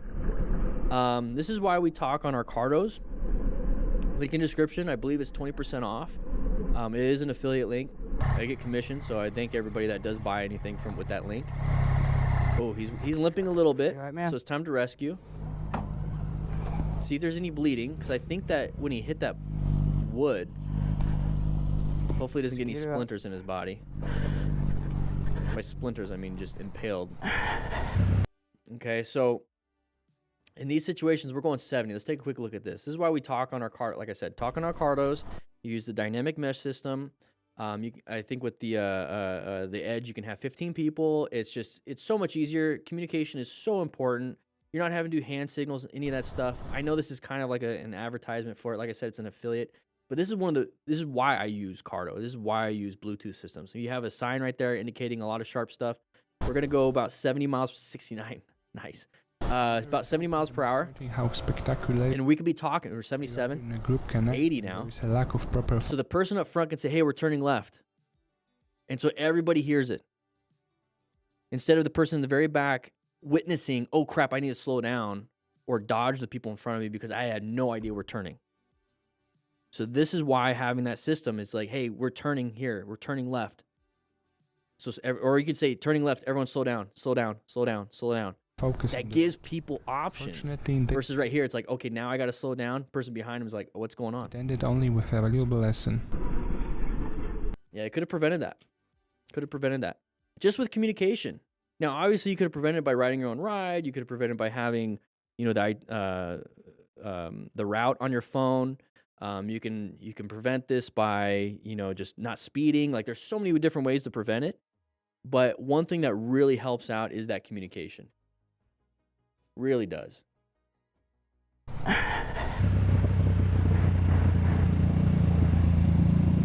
what's going on here. Look at the road surface. Pretty terrible. Whoa! Whoa! One sec. Let's take a look at that. So we're coming up to here. It's a single lane. Single lane. We're in the left lane now. Dude, look how close that is. We're in the same lane. We got pushed out. Good job moving over. Hey, it's your video. Bilge Wiki's in the chat right now. So let's watch. I'll do an after action on it, buddy. I got a camera on that. You got it on camera. Go ahead and write in the chat a little bit more if you want. I'll read that off. I'm not trying to be a man, but if you don't know how to ride it, be careful, man. I've been doing this like 6 years. This is my second sport bike. I had a Z1000. I'm not trying to. Oh, but you passed me on the left. I have a video. I'll record the whole thing. I'm not trying to. And you pushed me on the left. So don't. Oh, I was just trying to get around you. I wasn't trying to be. I'm going right. I wasn't trying to be. I'm gonna go straight. It came on my left. Hey, I wasn't trying to. I'm going that way. I was just trying to get around you, and you gunned. On the left. Yeah, because there's 2 lanes right here. I was in the left lane. Well, it looked like you were going in the right. I wasn't trying to offend you. It's okay. That's why I gunned it, and then I want to go this way. We're good. We're good. I wasn't trying to offend you. I know. I was trying to get around you. I know it's Texas people, you know. Yeah. But I was on the left, and I don't want to block traffic. I had to get out of there because I don't have anything around me. No. I just want to make sure you didn't think. I was trying to get around you, I thought. And it looked like you were trying to take the right. No, I have the whole lane, so like I'm on the far right of the lane because there's a left turn. I'm not taking a left, I was going straight. Yeah, you're good, man. Hey, I'm not trying to piss you off. All right. So, terrible communication from that driver. You did great, Bilge. You did great. Is it Bilge, Wiki? Either way, you did great. So this guy is probably, I've seen in the chat, he sounds a little bit slurred. I get that. I could see that. It could be a diabetic issue, but more than likely it's going to be probably some drinking. So that right there. Yeah, so let's go ahead and talk real quick about, empathy and teaching and mentoring. But the big thing here is not about teaching and mentoring. It's more so understanding different perspectives. And this is Unit 6. Unit 6 just launched. It's all about active listening. In fact, let's go ahead and bring up active listening. So building trust. There you go. So nothing during this whole time was this guy listening to you, Bilge. At no point. And this is almost like that toxic kindness, or not kindness, toxic niceness of what a typical person can do. So right here, he's coming off like, I'm going to dominate you. He's like right in your face. Didn't have to do any of this stuff. And the way he started, I'm sorry, I'm just picking apart the conversation. I don't like it. I'm not trying to be a man, but if you don't know how to ride it, be careful, man. I'm not trying to be a dick, but if you don't know how to ride it, be careful. Like already, I'm defensive. Already, it's like, oh, buddy, okay. I'm thinking like of stuff I want to say, but I'm not. I'm like, okay, interesting. I hear your perspective. I don't agree with that at all. I've been doing this like 6 years. Yeah, so I've been doing it for 6 years. I'm thinking he's thinking that you, Bilge, was just gonna like cave and be like, oh, dude, I'm so sorry. This is my second sport bike. I had a Z1000. I'm not trying to. Oh, but you passed me on the left. I have a video. So now it's like, you're doing great, Bilge. Let's bring it back to what really happened here. I was in the lane and you tried to pass me within my lane. Don't try to turn this on me saying that I don't know how to ride. And like trying to do a closed-ended statement of like, if you don't know how to ride, don't ride. It's like bullshit. It's 6 years, second sport bike. No, you didn't let him cross your boundary and gaslight you, basically. That was really good. It's like, no, buddy, I know how to ride. I know what happened. I have it on camera. This is what happened. Don't try to, no. Who's trying to gaslight you, dude? You did a great job. I'll record the whole thing. I'm not trying to. And you pushed me on the left. I'm not trying to embarrass. So don't. I was just trying to get around you. I wasn't trying to. And now it's like, oh, I was just trying to get around you. Now that's where it's coming out. I'm going right. I wasn't trying to. I'm going to go straight. It came on my left. Hey, I wasn't trying to. I'm going that way. I was just trying to get around you, and you gunned.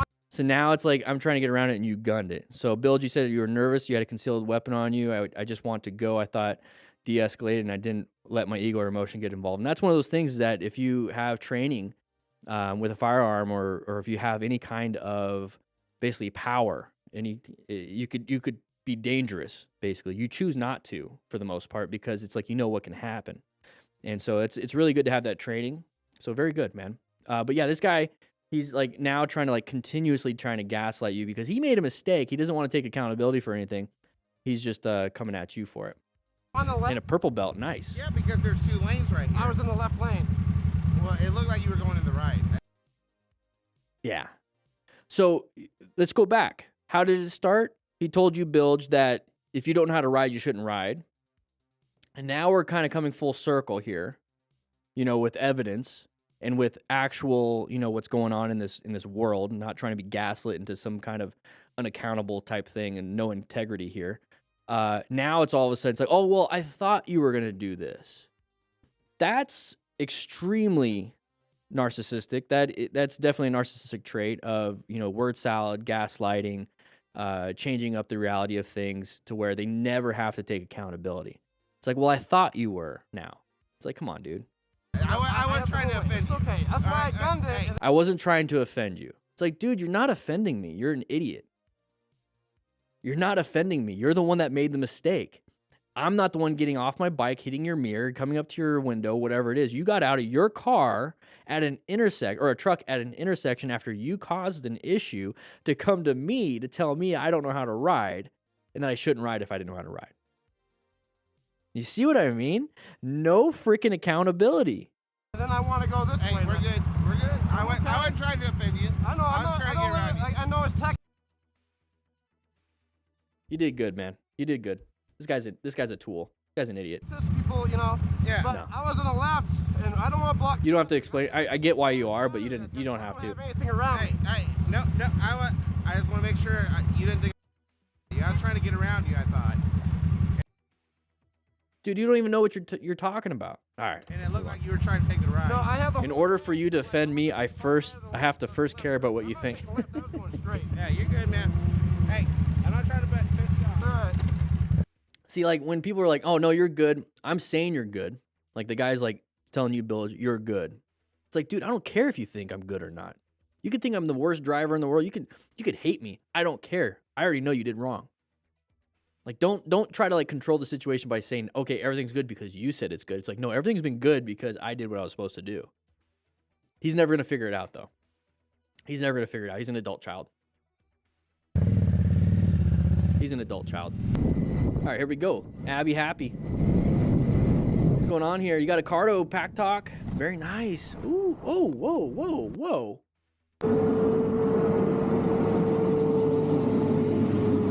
What happened, Abby? Stressed? Yeah, look a little stressed.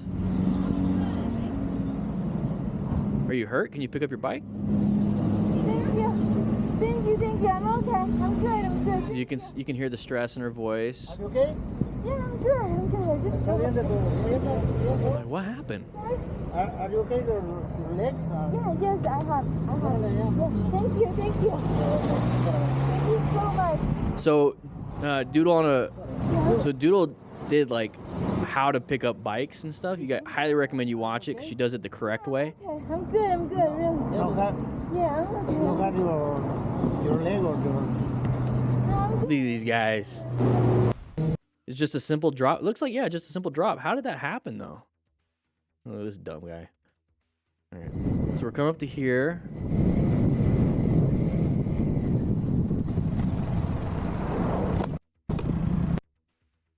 Something mechanical had to have happened.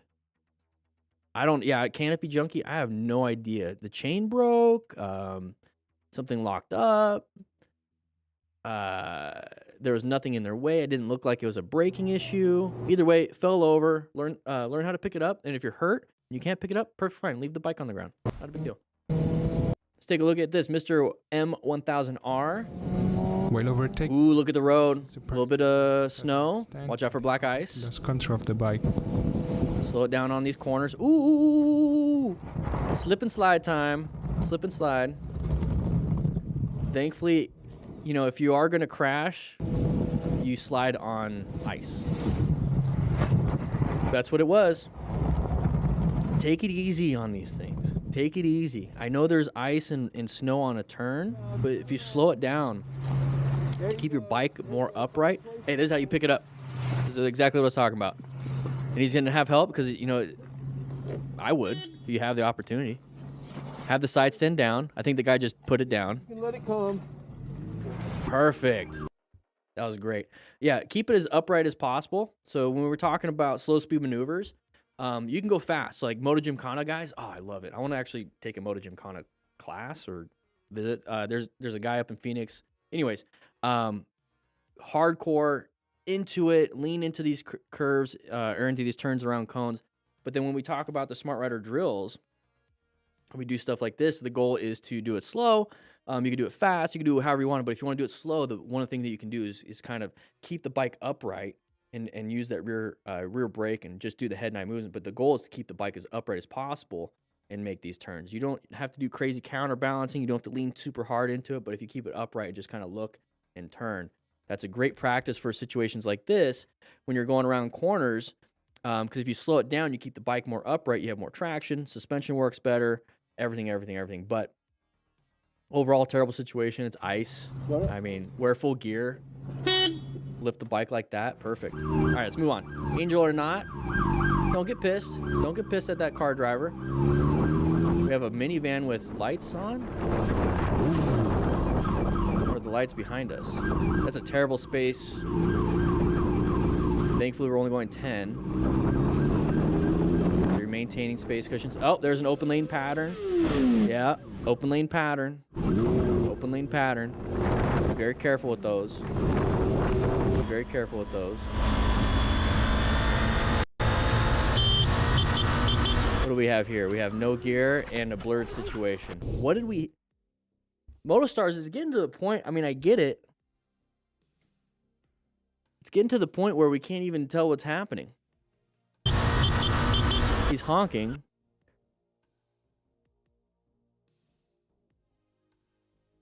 I want to see what his notifications are. Okay. So, what happened? So he's slipping and sliding.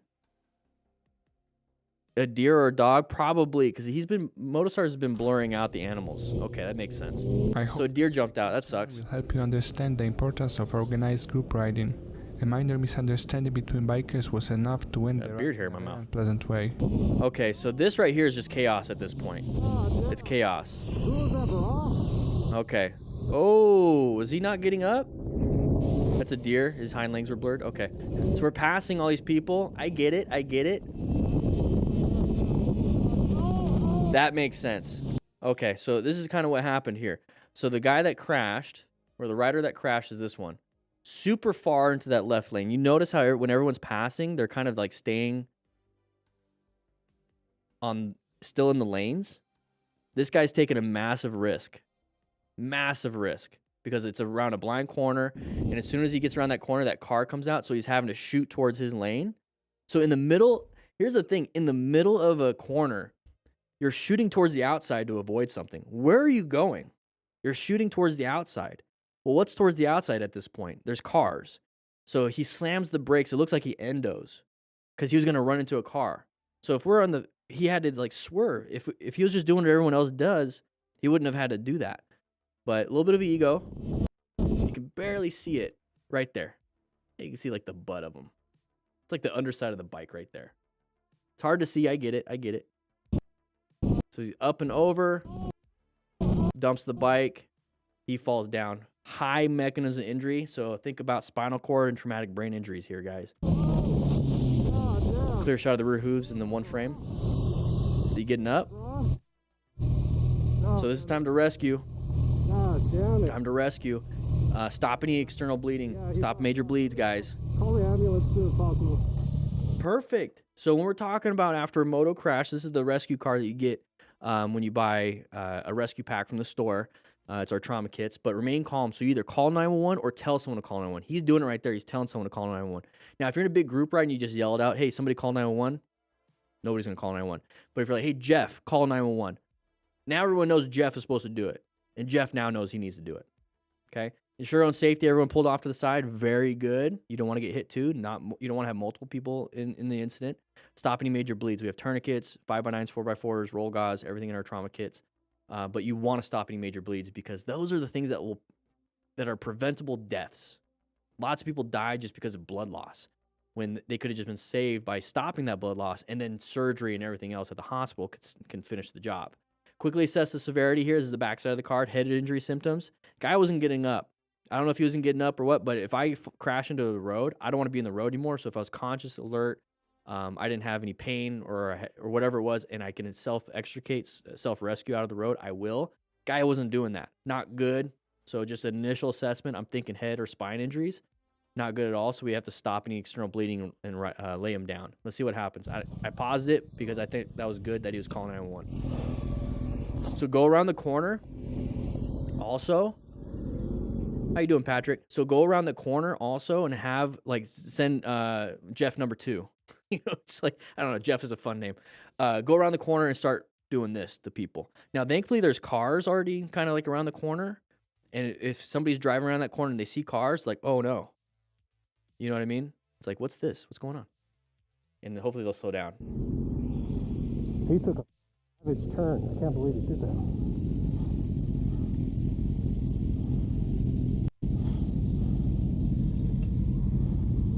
Okay, we're gonna get the bike out of the road. We have people tending. I'm sorry. We have people tending to the motorcycle rider and then getting the bike out of the road. That's fine. Can't have 20 people on the patient. Yeah, they were calling. I got no reception now. He's still not getting up. At least my shit's busy. Oh, god damn. This is why I keep my rescue pack in my backpack when I go riding. All right, that sucks, man. Joe Lawrence, here we go. Pleasant ride in the French countryside. Interesting. Look at the road surface hazards. You got some mud, possibly. Watch out for the mud. Hey, this happens all the time in Yuma. This happens all the time in farm communities. Just gotta be careful. Just gotta be careful. Did a good job. He's cleaning up. Go around. Wait, good job. You couldn't wait. Good job. What? What? Good job. Oh, you could have just waited for us to go. Oh,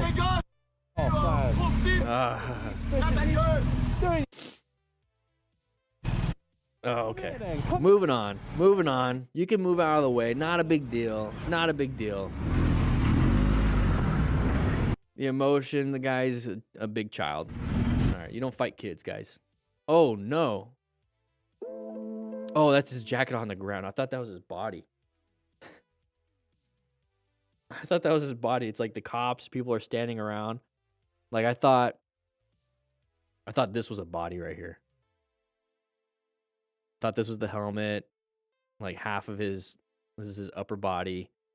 I don't know. What am I thinking? Yeah, that's a terrible situation. It's after the incident. People are walking around. What do you think happened there? Look at this. Take a look. Take a look. How did that happen? Right? So here's everyone coming around the corner, right? Probably having some fun, a little bit of speed. Maybe there's something on the ground, some road surface hazards, right? So we're coming around here, and then all of a sudden, right here on the outside. Probably too fast for the turn. Probably too fast for the turn. Whoa, we're missing pieces. All right, Moto Gamer, here we go. Fingerless gloves, interesting choice, buddy. Lost a little traction there, a little butt packer, jeez. Pucker factor, not butt packer. Can we edit that part out? No? It's live? We can't even edit it out for when people watch it afterwards? Okay, I guess we'll leave it in. Adam Jones, here we go. Side of the vehicle. Slow it down, move over, not a big deal, handled it. I like the jacket. That's a Revit jacket, right? It looks like it. All right, Soy Capitan. Oh, weird. Interesting choice. All right, side of the giant low pressure tanker truck. Okay. Handled it. ZJ Rides 117. Whoa, buddy. I thought it was going to be the Prius. I thought I was going to... butt packer, leave it in. Oh, jeez. Oh my. You guys are inappropriate. You guys need to calm down. You guys need to calm down. You guys are very inappropriate. Stop giggling over there in the corner. I see you. I see you. Okay? Stop eating those crayons. Come on now. Let's take a look at this. Yeah, I thought it was going to be the Prius. So anyway, somebody's switching lanes. Okay, cool. So this is where that emergency acceleration comes into play. The thing is you don't want to run into them. So emergency acceleration, let's see if we can get a better view.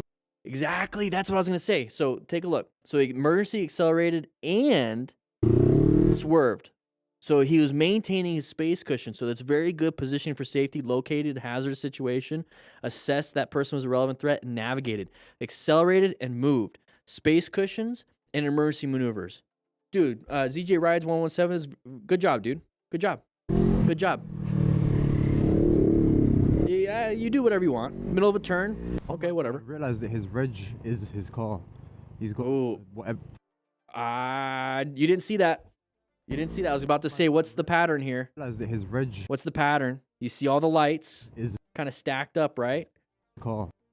It's kind of blurry, but there you go. You see all the lights stacked up. What's the left lane doing? It's moving. What's the right lane doing? Not moving. Right? What could happen? What's the pattern? He's got a whatever. There it is. Ollie, open lane pattern, right? What are you doing? Yeah, thumbs down hurt more than the finger. Yes. You know, your dad's like disappointed in you is worse than him yelling at you. Right? That's, you know, if you respect your father. But yeah, thumbs down. Open leg pattern. Very nice. Butt packing pattern. Okay, Brian.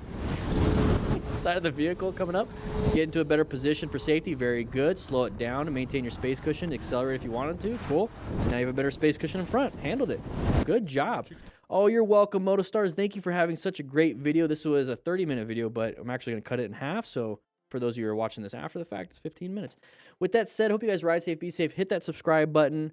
Check out MotoStars. That's the video up there, episode 504. And I'll be seeing you guys later. Okay, so I'm having too much fun with you guys that these videos typically only last 15 to 20 minutes. They're lasting 30, 35 minutes. So you guys need to really stop distracting me. Okay? It's your fault. It's not my fault. I'm not yes, I'm in charge. Yes, I have to take full responsibility. Yes, it's my channel. Yes, it's everything, but it's all your fault. Okay? It's all your fault. Let's get some music going. And no one's eating the fake pizza. Sounds like gaslighting to you. I have no idea what you're talking about. Bilge, I think you're making that up.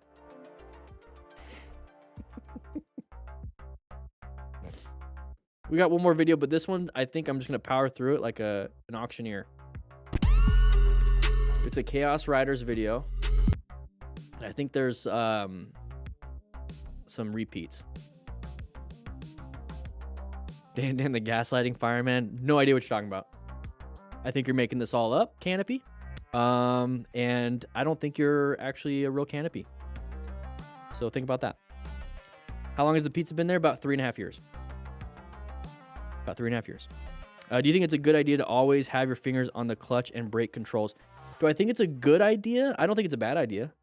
I wouldn't do the clutch, but the front brake, yeah, you can cover those the front brake. I mean, that removes about half a second to a full second of reaction time, if you think about it. You know, for those of you that go shooting, like you don't have your finger on the trigger. You have trigger control. You don't have your finger on the trigger unless you're ready to shoot. When it comes to braking, it's not like you're shooting anything, but you can cover the front brake. But when it comes to like having your finger on the trigger when it comes time to shoot, it's so that you remove that reaction time. But you already thought of it. It's like I need to have my finger on the trigger. So when you're out riding, it's like I need to have my two fingers on the front brake just in case something does happen. It's helping you out. It says not to cover the brake. If you hit a bump, you could over brake. I've been in situations where I've hit bumps. I never had that issue. because I'm actually gripping the handle. I'm sorry, I'm gripping the bike with my knees. Like I'm not like doing that. And I don't even know if my shooting metaphor was even made any sense, but I just went with it. Dwight, I mean, like, think about it. Like, let's go ahead and talk about it real quick, guys. So Dwight says the MSF guy said, hover the clutch, not brake, but I trust you more. Okay, I appreciate that. Fortunate Runt says it covers 100% of the brake. Canopy Junkie, one finger a lot. Case of PBR, no anchovies. And then Pepper Jack Shack said not to cover the brake. If you hit a bump, you could over brake. So I think everybody is right in their own way. They all have their own experiences. I remember when I was an MSF rider coach, they told us not to do that. It never gave me a reason. It was just written down. So I know a lot of MSF rider coaches just say that because it's what's in the instructor manual to say. So I did a little bit more critical thinking on that. And I took Total Control ARC 1 and 2, and those instructors were saying cover the brakes. And then Canyon Chasers talked about it. Yamaha Champion Riding Schools talked about it, and to cover the brakes. And I was like, well, a lot of the track day stuff, and I'm just sharing my opinion, guys. You take it for what you think. A lot of the track day guys, they cover the brakes because, you know, it removes that reaction time, and it's all about time, right? It's all about time. And I was like, okay, that makes sense. And I also looked at it, it's like, yeah, well, they don't have speed bumps, or they, you know, they're not new riders, especially if they're on the track. Or typically they're not new riders. You can take a new rider class on the track. It's highly recommended. And so they're covering their brakes. Cool. So let's translate the benefits, right? After action of things. Let's translate the benefit of covering the brakes because it has a lower reaction time. Well, out on the streets, having a lower reaction time is great. That's really important. So having lower reaction time, because it takes, you know, perception, about a half a second to a second. Hey, there's something there. Reaction time, about a half a second to a second to reach, and then now to squeeze. If you can remove that reaction time, so all you have to do is perceive, act, instead of perceive, react, and act, that's great. That's really good. But like what you were saying, where are you at? Canopy. I think it was you. Was it you? No, Pepper Jack Shack and Dwight. You know, if you hit a bump, you can brake accidentally. Okay, so that's a hazard, right? We don't want to do that. We're aware of it, right? We want to have reduced traction or a reduced reaction time, but we don't want to accidentally brake when we hit a bump. How do we prevent that? Well, it's perceived when we see the bumps up ahead. You see discolorations in the road, speed bump, maybe take your fingers off if you feel more comfortable. Take your fingers off when you go over that bump. Or don't put a lot of muscle weight to your fingers. It's literally just resting. You're not preloading it. You're not pre-squeezing it. Change the screen. What do you mean? Anyways, you're not pre-squeezing it or preloading it. You're just kind of resting it. You're just kind of covering it. So if something does happen, you're able to squeeze. Don't put a lot of weight on that. So, hey, Carolyn, hey, welcome. Or Caroline. I don't know, whichever it is. Wait. So don't squeeze. So now we're kind of reducing the factor of accidentally squeezing it, but reducing reaction time. And that's why I cover the brakes. That's why I cover the brakes. And sometimes I don't. Sometimes I don't. Sometimes I do, sometimes I don't. But Pepper Jack Shack, so when I go through intersections, oh yeah, I'm covering. That's an orange stage situation, right? It's definitely orange stage. I'm covering the brakes going through intersections. I'm covering the brakes going around corners. I'm covering the brakes whenever my gut says something is weird. I'm covering my brakes when it comes to lane filtering. I'm covering my brakes when it comes to just congestion. I'm covering my brakes when it's just a weird situation overall. But I don't like the hard and fast, don't do this, do this. It's all situational. There's the spectrum of when you should and should not do it. And that's the whole point of the MTC awareness stages, is that it's a spectrum. You're like going between yellow, orange. Uh-oh, I went to white. Let's go back to yellow. And you're constantly doing that. You're constantly doing that. All right, we're going to jump into this one. We're just going to have some fun on this one. So let's take a look. Let's hit that record button. 3, 2, 1. That was a great question, by the way. Oh, we should be doing that. No funsy the pushies and stuffs. Oh! No way, no way! All right, let's find out what happens. Hey, Bilge, you're in here. We already saw this one. So Bilge is actually in the chat. This dude is drunk or something. Bilge did a great job handling the situation. We're just going to power through it and get out of it. This guy's an absolute idiot right here. This one right here. This guy. Not me. Nope, nope. Turn the finger. There we go. That guy. And if you want to watch it, it's on the live stream, and it's going to be in a different video too. So we'll just pass this. Let's go ahead and go over here. Hey, I'm not trying to bet you off. Ah, shut up. Go away. Get out of here. Karen splashed me. Oh, okay. So this is like the bike path I have here in Tucson where I ride my e-bikes. It's kind of like this. It's better marked. Ooh, that's not an e-bike, buddy. I hear an engine. I hear an internal combustion engine. You're not supposed to be on there. No. You're not. Okay. Karen was not happy that this rider was on the path. So then she tried. Oh, you're not supposed to be on the path. Well, that's a bike and pedestrian path. You have a motorized vehicle. You're not supposed to do that. So being a little turd bucket right there, you know, you're not very nice, dude. What's your name, Stu? Stu, come on, dude. What a jerk. You hear that? You're supposed to ride on the road. Exactly. Exactly. There we go. Oh, open lane pattern. Oh, no. No way, no way, no way! What the f***? Now this is one of the scariest crashes I've ever seen. All because the driver of the car did not want to wait. If you guys notice, it looks like the car sees the biker, stops for a second, but then decides to go anyway. Oh. The worst part is... I saw it happen. How you doing, Instructor Corey? Hey, man, I saw your email. I think the project's kind of dead in the water right now. I had some stuff come up. Anyways, now this is one of the let's take a look. Crashes I've ever seen. All because the driver of the car did not want to wait. So I want to point this out. So we're going. Notice it looks like 100. We were going 118. We're going 100 miles an hour right now. So I'm gonna slow it down. I want you to see the car. I want you to see the car. Okay, the car that switches lanes on us. You don't see brake lights.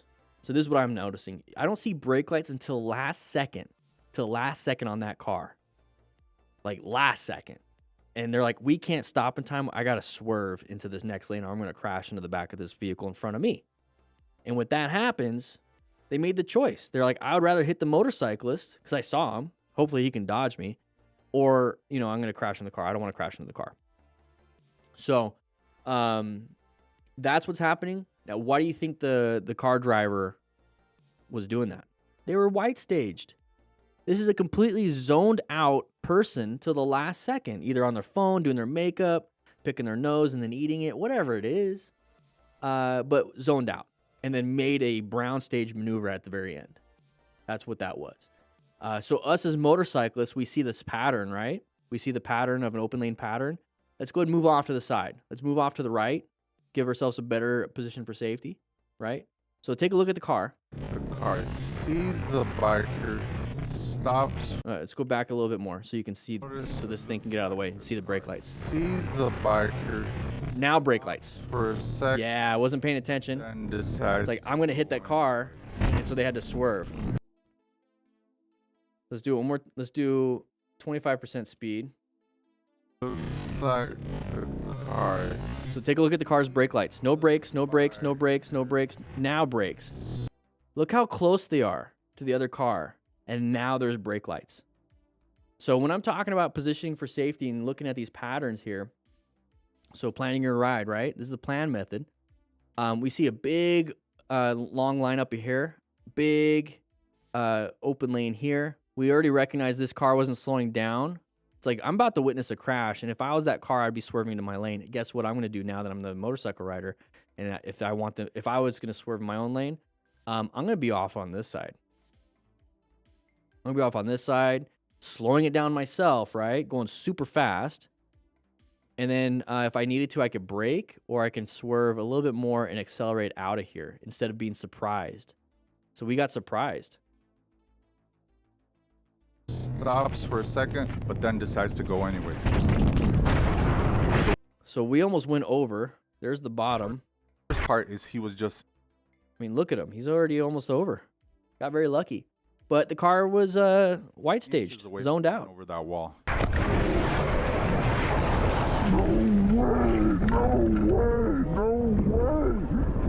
He is very lucky to be alive. He is very lucky. That driver should be arrested. What do you guys think?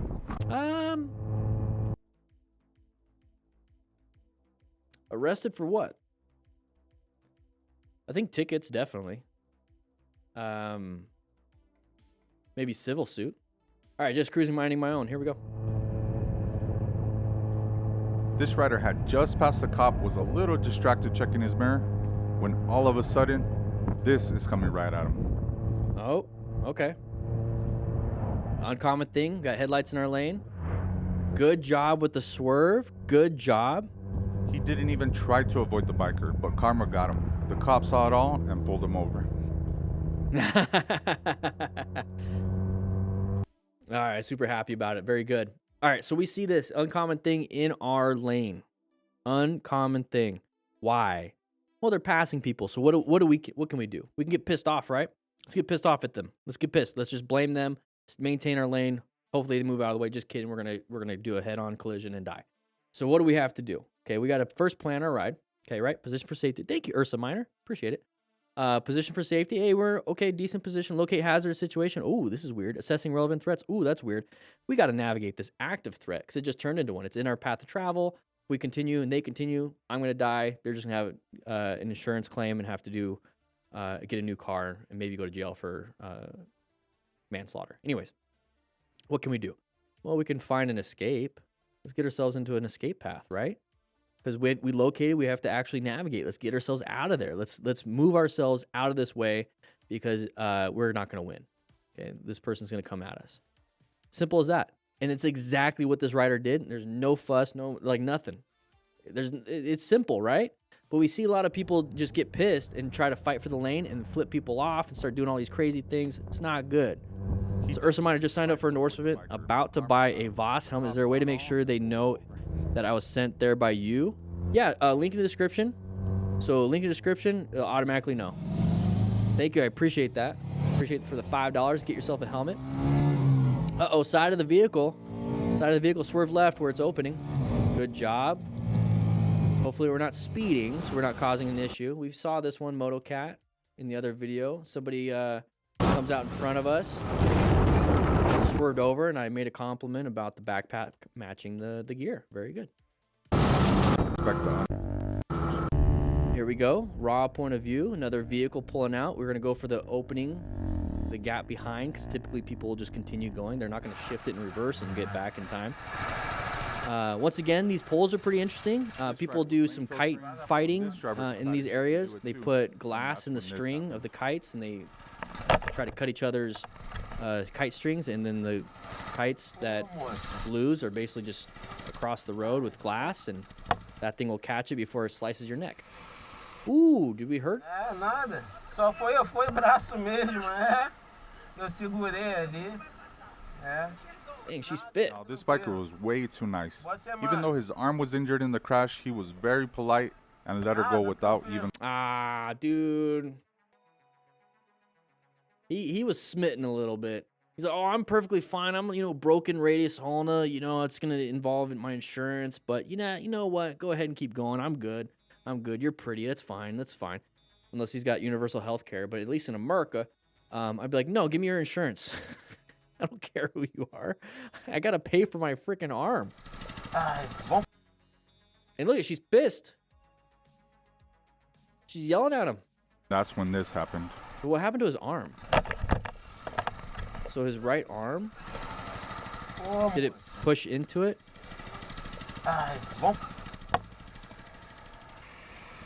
Yeah, I wonder what really happened to his arm.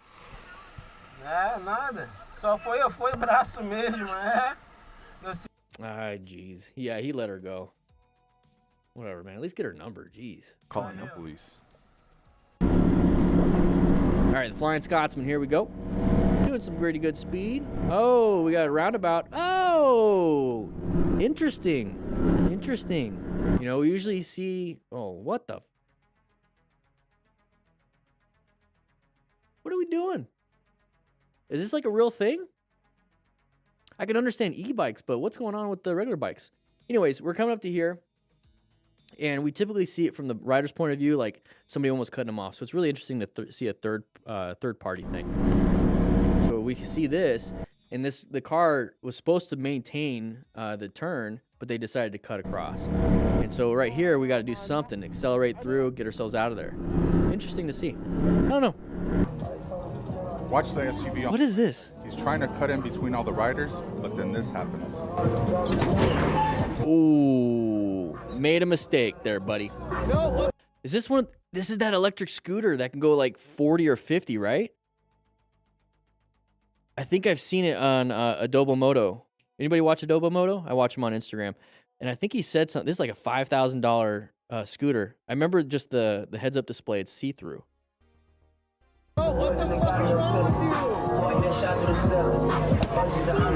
Oh, there goes your bike.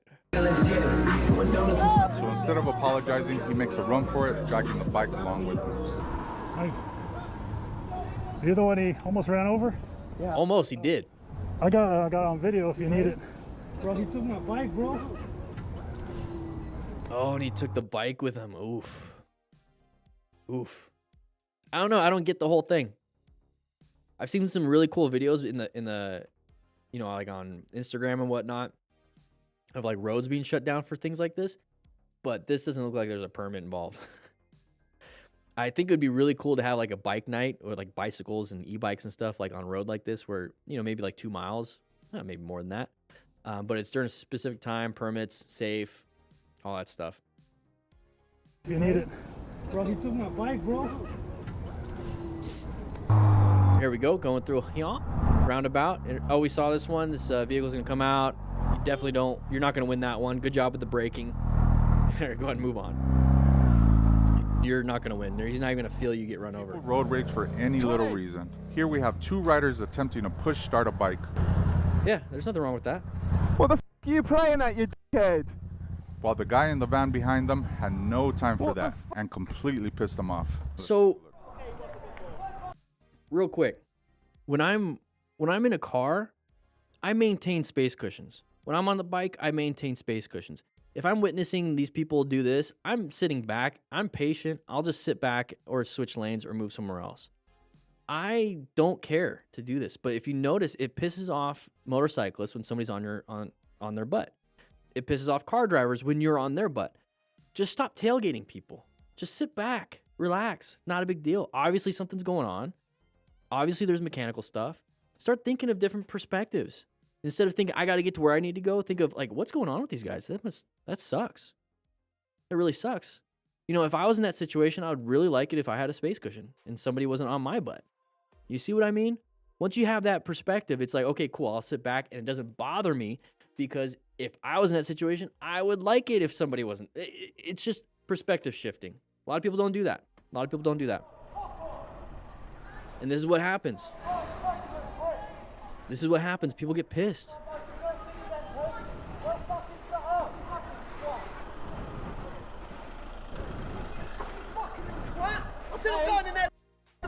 Come on.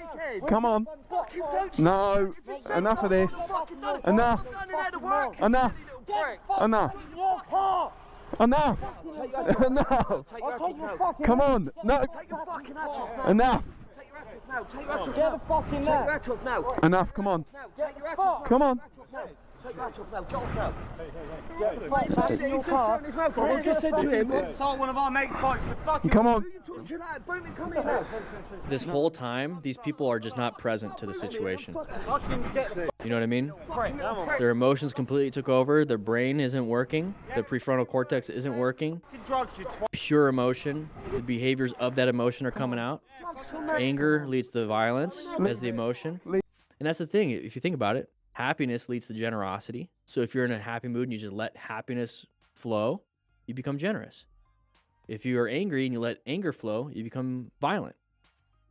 So, yeah, allowing your body and allowing some of that stuff to kind of flow through is good if it's in a good situation, but anger really needs to be tempered. Anger really needs to be tempered. And this is coming from a guy that had struggled with that in the past. I never got in fights like this, but It's been very eye-opening to be able to control some of that. Fucking problem. Let's move on. Leave it.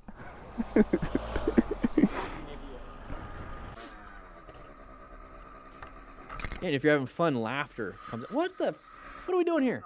Yeah, if you're having fun, laughter kind of comes out. Happiness comes out. Generosity comes out. All right, moving on. You got hit. I think that's the end of the thing. So thank you so much, Chaos Riders. I appreciate it, guys. If you want to hit that subscribe button, we're kind of doing some life skills and motorcycle training here at the MTC Rider Academy. Go ahead and take a seat, grab some slices of pizza, and I'll be seeing you guys later. Yeah, that was a 15-minute video. So Chaos Riders, dude, it's like not a big fan of it anymore. I don't know what it is. MotoStars has been doing pretty good. You know what I'm saying? Know what I'm saying? Know what I'm saying? Let's go ahead and do this for 1 second. Do that. Let's do that. Doo-doo-doo. So if you missed out, we're going to do a quick little recap.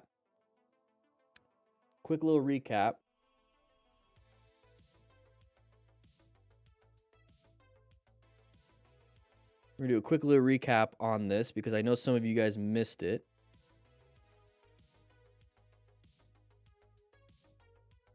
Oh, it got demonetized. This video got demonetized. Interesting. Let's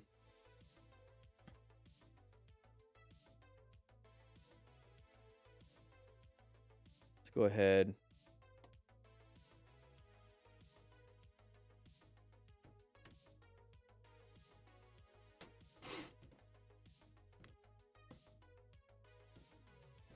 All right, let's take a look at this one. We talked about this at the beginning of the stream.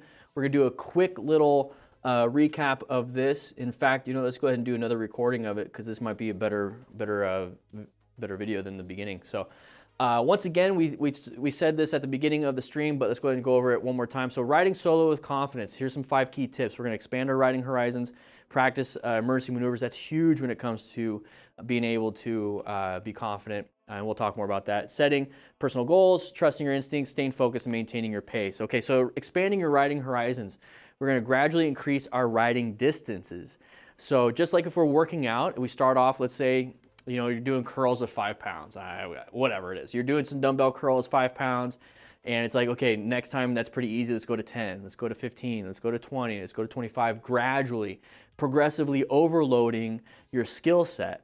And what that's going to do is instead of jumping straight into 50 pounders and really throwing it up there and possibly popping your biceps and having some injuries there, we're doing it gradually so we don't have that. So same concept comes when gradually increasing our riding distance. We start off maybe in our driveway learning friction zone and throttle control. Maybe we just go up and down the road and do U-turns at the end of the road to come back, and that's all we're doing is the road right in front of us. And then we go through the neighborhood, and then we go into a parking lot and really practice our slow speed maneuvers. And then we go on to the side roads and the main roads. Slowly but surely we get to that point so that we're not having those injuries. We're practicing our skill sets. We're getting that muscle memory. We're building us before we jump into something big. And that's where I'm getting at here, because then you'll have more confidence, because if you jump straight out there on the main roads or highways and you've never really ridden before and it's brand new to you, it's gonna be scary because there's so much going on. Practice all those different little factors at the beginning and then go out there. And we talk about that in unit 4 at the Basic Smart Rider. We do some common riding scenarios and we're gonna keep adding more and more of those. So exploring new routes. So right here, start off at your road. A new route would be around the neighborhood. A new route would be on some side roads. A new route would be, on the main roads. A new route would be highway. A new route would be in the mountains. So practicing that, because the mountains will have different factors than the highway. The highway would have different factors than the neighborhood. A parking lot would have way different factors than everything else. That's going to increase your skill set. You're going to be able to accomplish little things at a time. Before you know it, you look back and you have 100 different little things that you're good at, because you've been practicing slowly but surely, and now you have confidence when it comes to that. Okay, so practice that. And then right here, practicing emergency maneuvers. So let's say we start off in the parking lot. We start off in our driveway, start off on the road, but then let's go ahead and get into that parking lot. and practice our emergency maneuvers. Let's practice this slow straight line, offset weave. Those things will help you when it comes to starting to move around, especially with those manhole covers on the road. You're starting to do the little offset weaves, straight line weaves at a slow pace. And then you practice your swerving, 15 miles per hour, 20 miles per hour in a parking lot, but then you can actually take that out on the road at the speed. Let's say it's a 45-mile road. You see a manhole cover, then you could do a quick swerve at 45, practicing your swerves in real time. So regular practice though, every time I go riding, I do that. I practice, hey, there's a manhole cover, hey, there's a weird looking color in the road, there's a tar snake. I'm gonna pretend I'm going right at it, and then I'm gonna swerve around it and come back out. That's practice, constantly practicing. So do it in different scenarios though. So you might wanna practice it out in rain. So if it is raining, it's like, this is a great opportunity. I understand the slick road. I understand that traction is gonna be an issue, but it really isn't in my mind because I did my PSI. I know I have good tread on my tires. I know I maintain my bike, so I need to trust my bike. But let's see what it feels like doing a swerve in the rain. It's like, oh, it feels like it's when it's dry, just a little bit wet. Not a big deal. Night riding, oh, I need to actually see these things way ahead of time because my lights don't shine everything. I don't have a sun on my headlight. I have to utilize as much as I possibly can. So maybe high beams would work well. So that's where you practice and practice, practice, and before you know it, it's like, okay, I feel confident in rain, I feel confident in wind, I feel confident in night riding, I feel confident in all these different areas, and I can do the swerves, I can do the braking in different areas too. So it's really cool. Yes, unpredictable real road, you can read that later. Let's go ahead and move on. This is actually gonna go up on the MTC Rider Academy. You can download the PowerPoint there too. So setting personal riding goals. I like to set goals for everything. I do physical fitness, mental fitness, intellectual fitness, spiritual fitness, and community fitness for me. So my physical fitness, obviously I want to get in shape. Mental fitness, I want to make sure I'm emotionally mature, maintain that, control my emotions. Intellectual fitness, I want to constantly learn, continuing education, reading audio or listening to audiobooks, not reading them. Reading articles, developing new skill sets. Spiritual fitness, I want to make sure that I'm in tune with who I am, making sure I know what I want to do when I move forward. And then community fitness, I want to make sure I have a good friend group, because you are basically the sum of your 5 closest friends or 5 closest people that you pay attention to or listen to.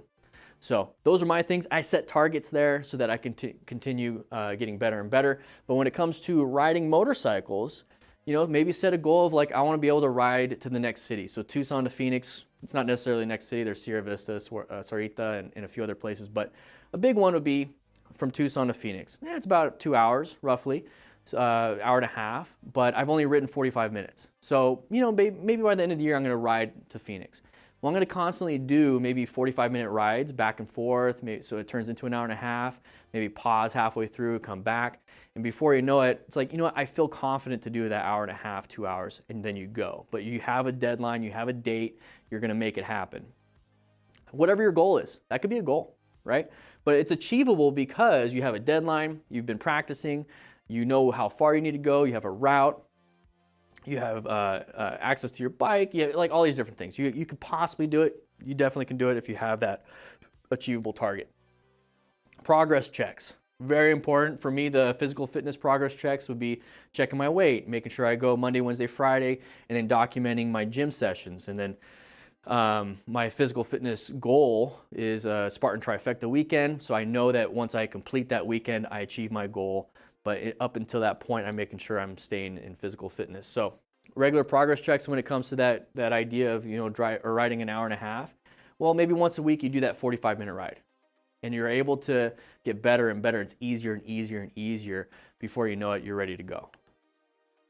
Trusting your instincts. This is very important because you want to make sure that in order for you to maintain your confidence, that you listen to yourself.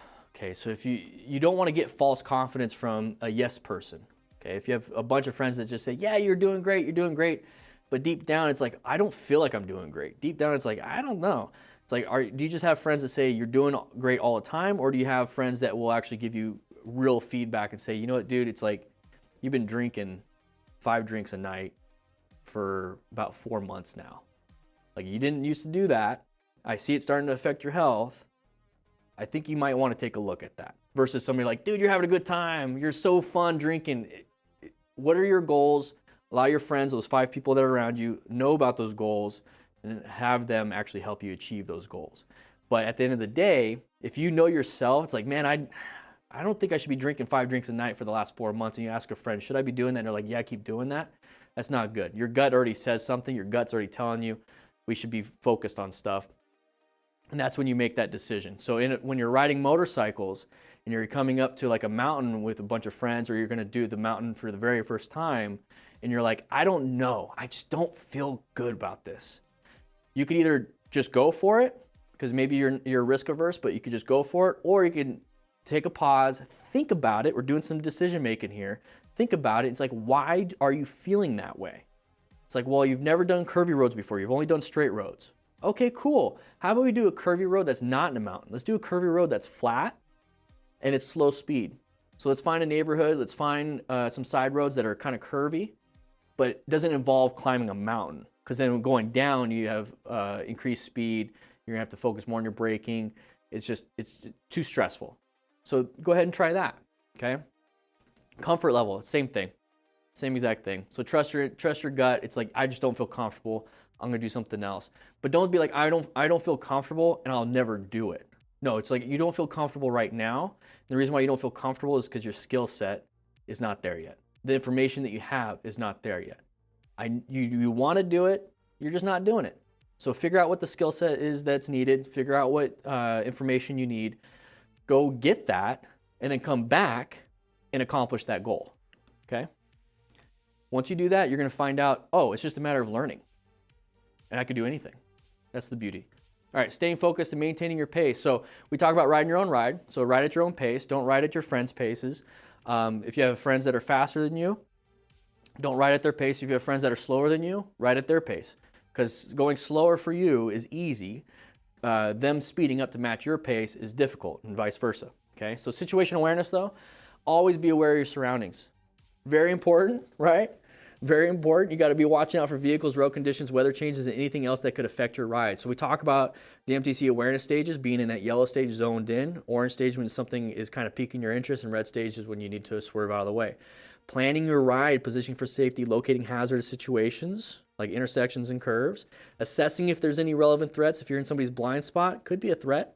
Once they start swerving into your lane because they want to switch lanes and they can't see you, then they're an active threat. So you have to navigate that. The only way you're going to do any of that stuff is if you're paying attention. If you're not paying attention, the only thing that you're going to recognize is the moment they get into your lane. That's it. You don't know any of the other stuff coming up ahead. You didn't recognize the open lane pattern. You didn't recognize blind spot. You didn't recognize anything until they're in your lane. And that's a terrible spot to be able to do something. And so in order to develop confidence, understanding road behavior, road user behavior, driving behavior, very important. We talk about that at the MTC Rider Academy, okay? So here we go. Conclusion, expand your horizons. So steadily increase, just like you're steadily increasing your workouts and you're getting more and more. You don't just jump into 2 days, 7 days a week right at the beginning. You're going to get injured. You start off with maybe 1 day a week, 2 days a week, 3 days a week. Sit there for a bit, increase your volume, increase the workload, and then maybe you can add more, okay? Emergency maneuvers, practice, practice, practice. The more you practice your swerves, the better you're gonna get. As long as you're practicing the right way, okay? Practice your emergency braking, which is good. Progressive braking, quicker and quicker and quicker once you have that weight on the front tire. Personal goals. Personal goals are fun. And another one, I know I mentioned, doing that long distance ride, but maybe a personal goal is to be able to take an advanced riding clinic or a track day, but they have prereqs, right? Let's say a prereq for a track day, I'm making stuff up now because I don't know. Prereq for a track day is that you have to take like an advanced rider course and you have to get a full suit. Okay, cool, personal goal, get a full suit, take an advanced rider course. I've only taken beginner, or I've never taken a course. So let's take a look at the advanced rider course. Oh, they require you to take the beginner course. Okay, cool, let's take the beginner course, then we go to the advanced, and then we go to the track. But your goal was the track. And look at everything leading up to the track day, you've taken a beginner, taken an advanced, now you're at a track. You're way ahead of what you originally were. And that's what setting goals are really important for. So trusting your instincts, prioritize your gut feelings in decision making. So your gut tells you something's going on, then use your your prefrontal cortex. Your animal brain is your gut, basically your brainstem. Then go to your prefrontal cortex where you make decisions. Be like, why is that? Observe your gut feeling, observe your emotion, and be like, why? It's like, I need more information, I need more skills, I don't like this situation. I'm going to remove myself from the situation and then learn, and then I can come back with a better skill set. So, but trust your gut instincts. That's going to tell you that you need to think about it. Focused riding. Make sure you're situation aware. Make sure you're riding at your ride and your pace, not anybody else's. Don't let anybody else influence you. If they want to influence you and they keep telling you, hey, you need to go faster, faster, faster, keep up with me. It's like, dude, you go do your own thing. I don't care. Do your own thing. But with that said, those are 5 tips on how to increase your confidence when you're solo riding. But you can apply this to everything. If you notice, I applied it to fitness. I applied it to personal growth. Increase your confidence, okay? With that said, hope you guys ride safe, be safe, and I'll be seeing you guys later. I like I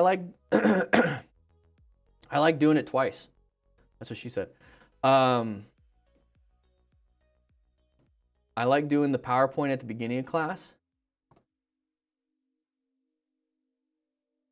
I like doing the PowerPoint at the beginning of class, and then I also like doing it at the end of class because the first one's almost like practice. And after watching some of these crashes and close calls, I'm able to just like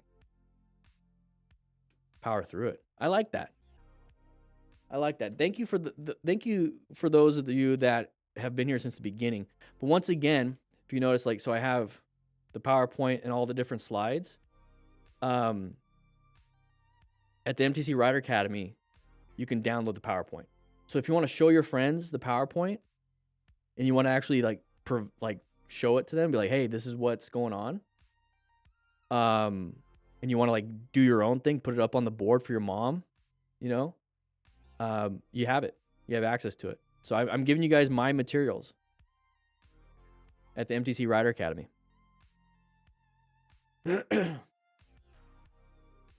Yeah, it takes me a little bit to make it work. It takes me a little bit to create it, but I'm enjoying doing it.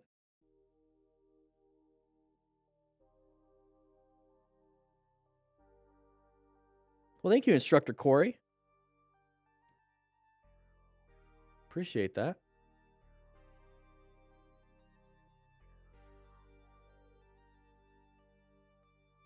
Yeah, I'm trying to create materials now for other people that want to do stuff.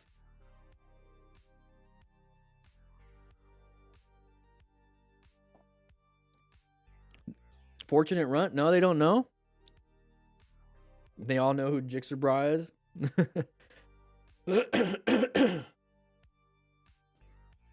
Yeah, so I recorded 2. I recorded the at the beginning of class and then one right there. I think I'll use the second one. I like that one better.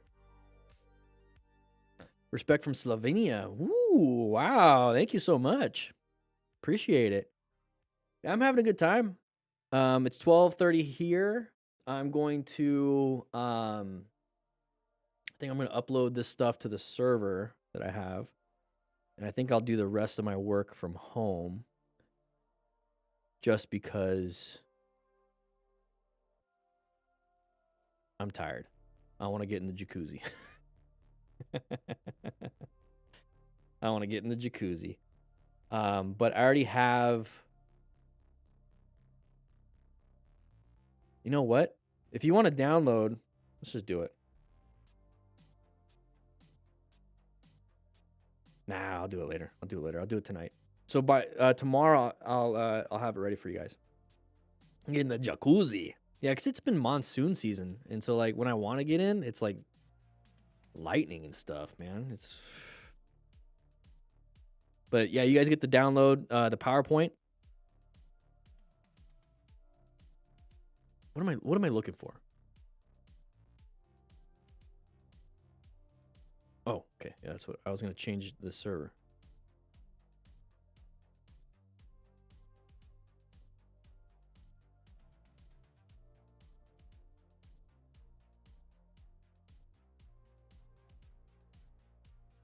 There we go. Sorry, I'm just making some changes.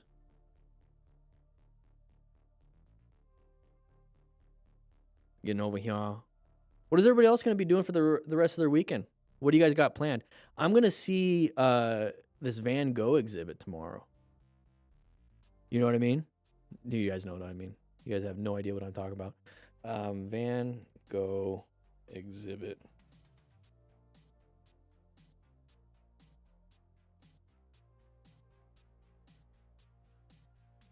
I'm going to go to this tomorrow.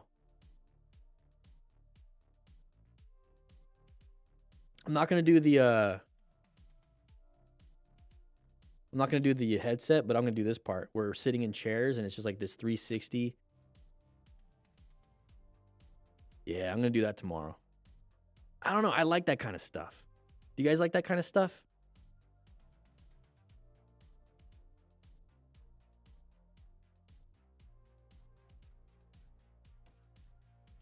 Is week 33. What are you guys doing this weekend?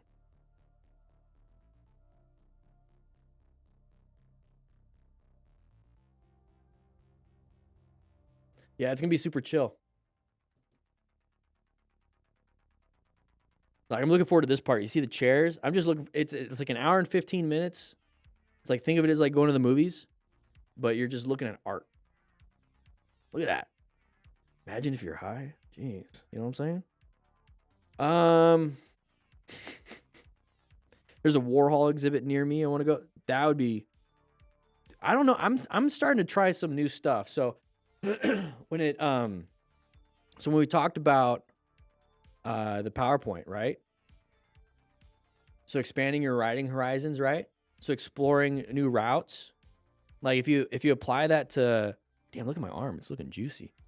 If you apply that to like life experiences, exploring new experiences. So it's like, let's start off small. Like I got into a little bit of art here and there. I kind of know what I like, what I don't like. And I was like, you know what? This just looks interesting. And so then it's like, okay, I'm going to try it out. So it allows me to be a little more confident in like, you know, the things that I do like. We don't need to practice emergency maneuvers, but different scenarios. It's like, maybe I can handle this. Setting personal riding goals. So setting an achievable target of like this different goal. I talked about, you know, the spiritual fitness and community fitness and stuff. Intellectual fitness. Like this to me is more like an intellectual and emotional fitness thing. And then also for my body, I can relax. Get into some somatic work and everything. And who knows? If I don't like it, I don't like it. But I can say I went to it. And I can say, you know, whatever it was. And it's like, I felt like I wanted to do it. I made a decision. I pulled the trigger on it. Comfort level, let's figure it out. So like these things, you can apply it to real life. I don't know. I'm looking forward to it. Go to some tractor pulling events.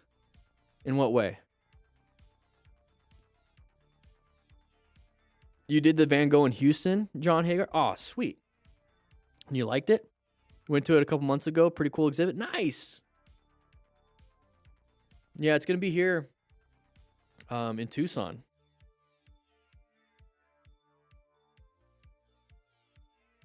Got injured? Oh, man. Hopefully you're doing well, man. You got cleared to go riding? Nice. Nice. You haven't gotten much of a monsoon in Goodyear? Yeah, yesterday we had hail for a little bit. Not yesterday, but I've never been to a tractor pull event. No. Did it in Michigan. Nice. We had an exhibit in Israel not long ago. Okay.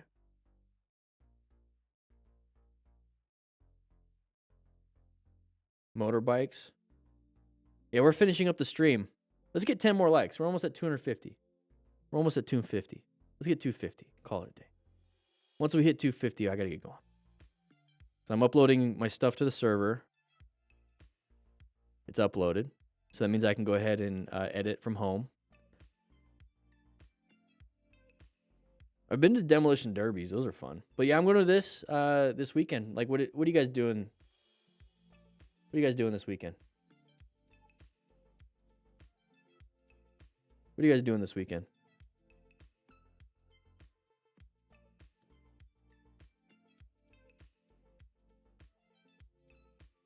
This is what I see on my side. I only see 243. 243 likes.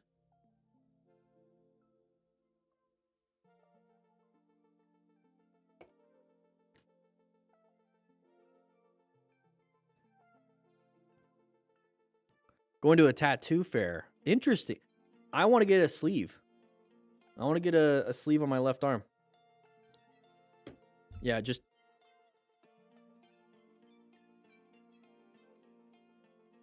want to get a sleeve. I think a tattoo fair would be a good idea to see what kind of artists are out there, what kind of art. I have an idea of the art that I want. But it's more like a mood board. I've never gotten a tattoo. Never got a tattoo. So, like, I have no idea what I'm doing. But once again, it's something I want to do. Got one life. I think it would look good. We'll start there. I don't know. I think it would look cool. I think a sleeve, bald guy with a beard with glasses. Yeah.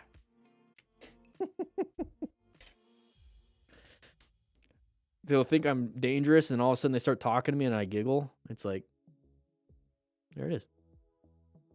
Bike tour with some people on Sunday. Giddy Prime. Okay. Put in a fence with the girlfriend, then probably skydive. Whoa, jeez. All out. All out. 4 more likes, and I'm going to click this button right here where it says end stream. 4 more likes, and I'm going to click this button. I see it right here, 246. Let's get 250. Oh, I'm going big. Yeah, I'm going big.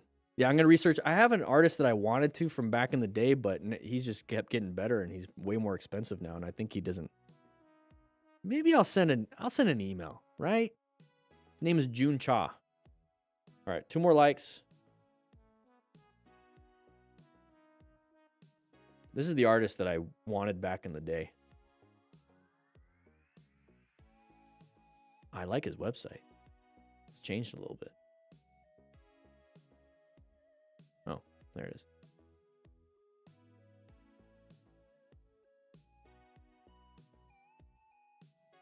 Like, I don't know. I love it.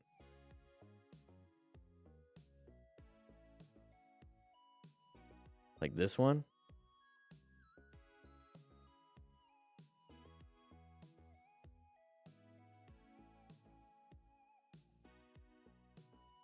I don't know, guys. I like this.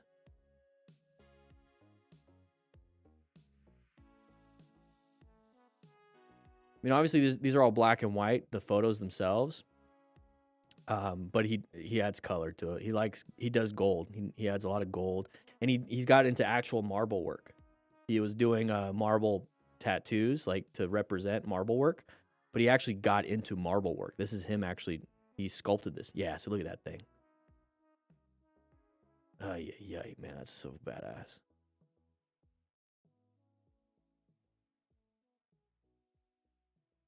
Looks like clay work there. He's got his own exhibit now? Wow. Look at that.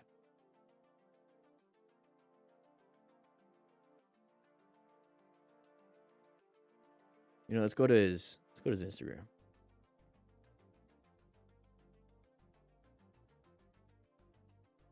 Yeah. Yeah. Look at that. Let's see where there's some with color. And he does black, like the black and white, but man, look at that thing. Let's see. I do want to have color. I like gold and orange and black. Like black and yellow, black and yellow. I think they look good.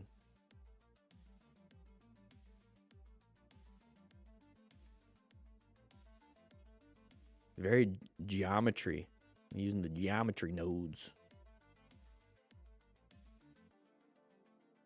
Oh, I didn't know Tom Hardy got a tattoo from June Cha. His older stuff is what got me. He got into sculpture work. Yeah, look at that. I was really into the Greek stuff. Anyways. And I was, yeah. So, kind of testing out new things. Want to try new things.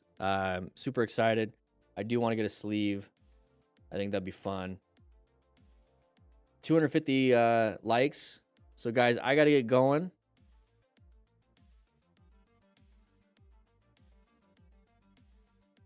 And hopefully you guys have a great weekend.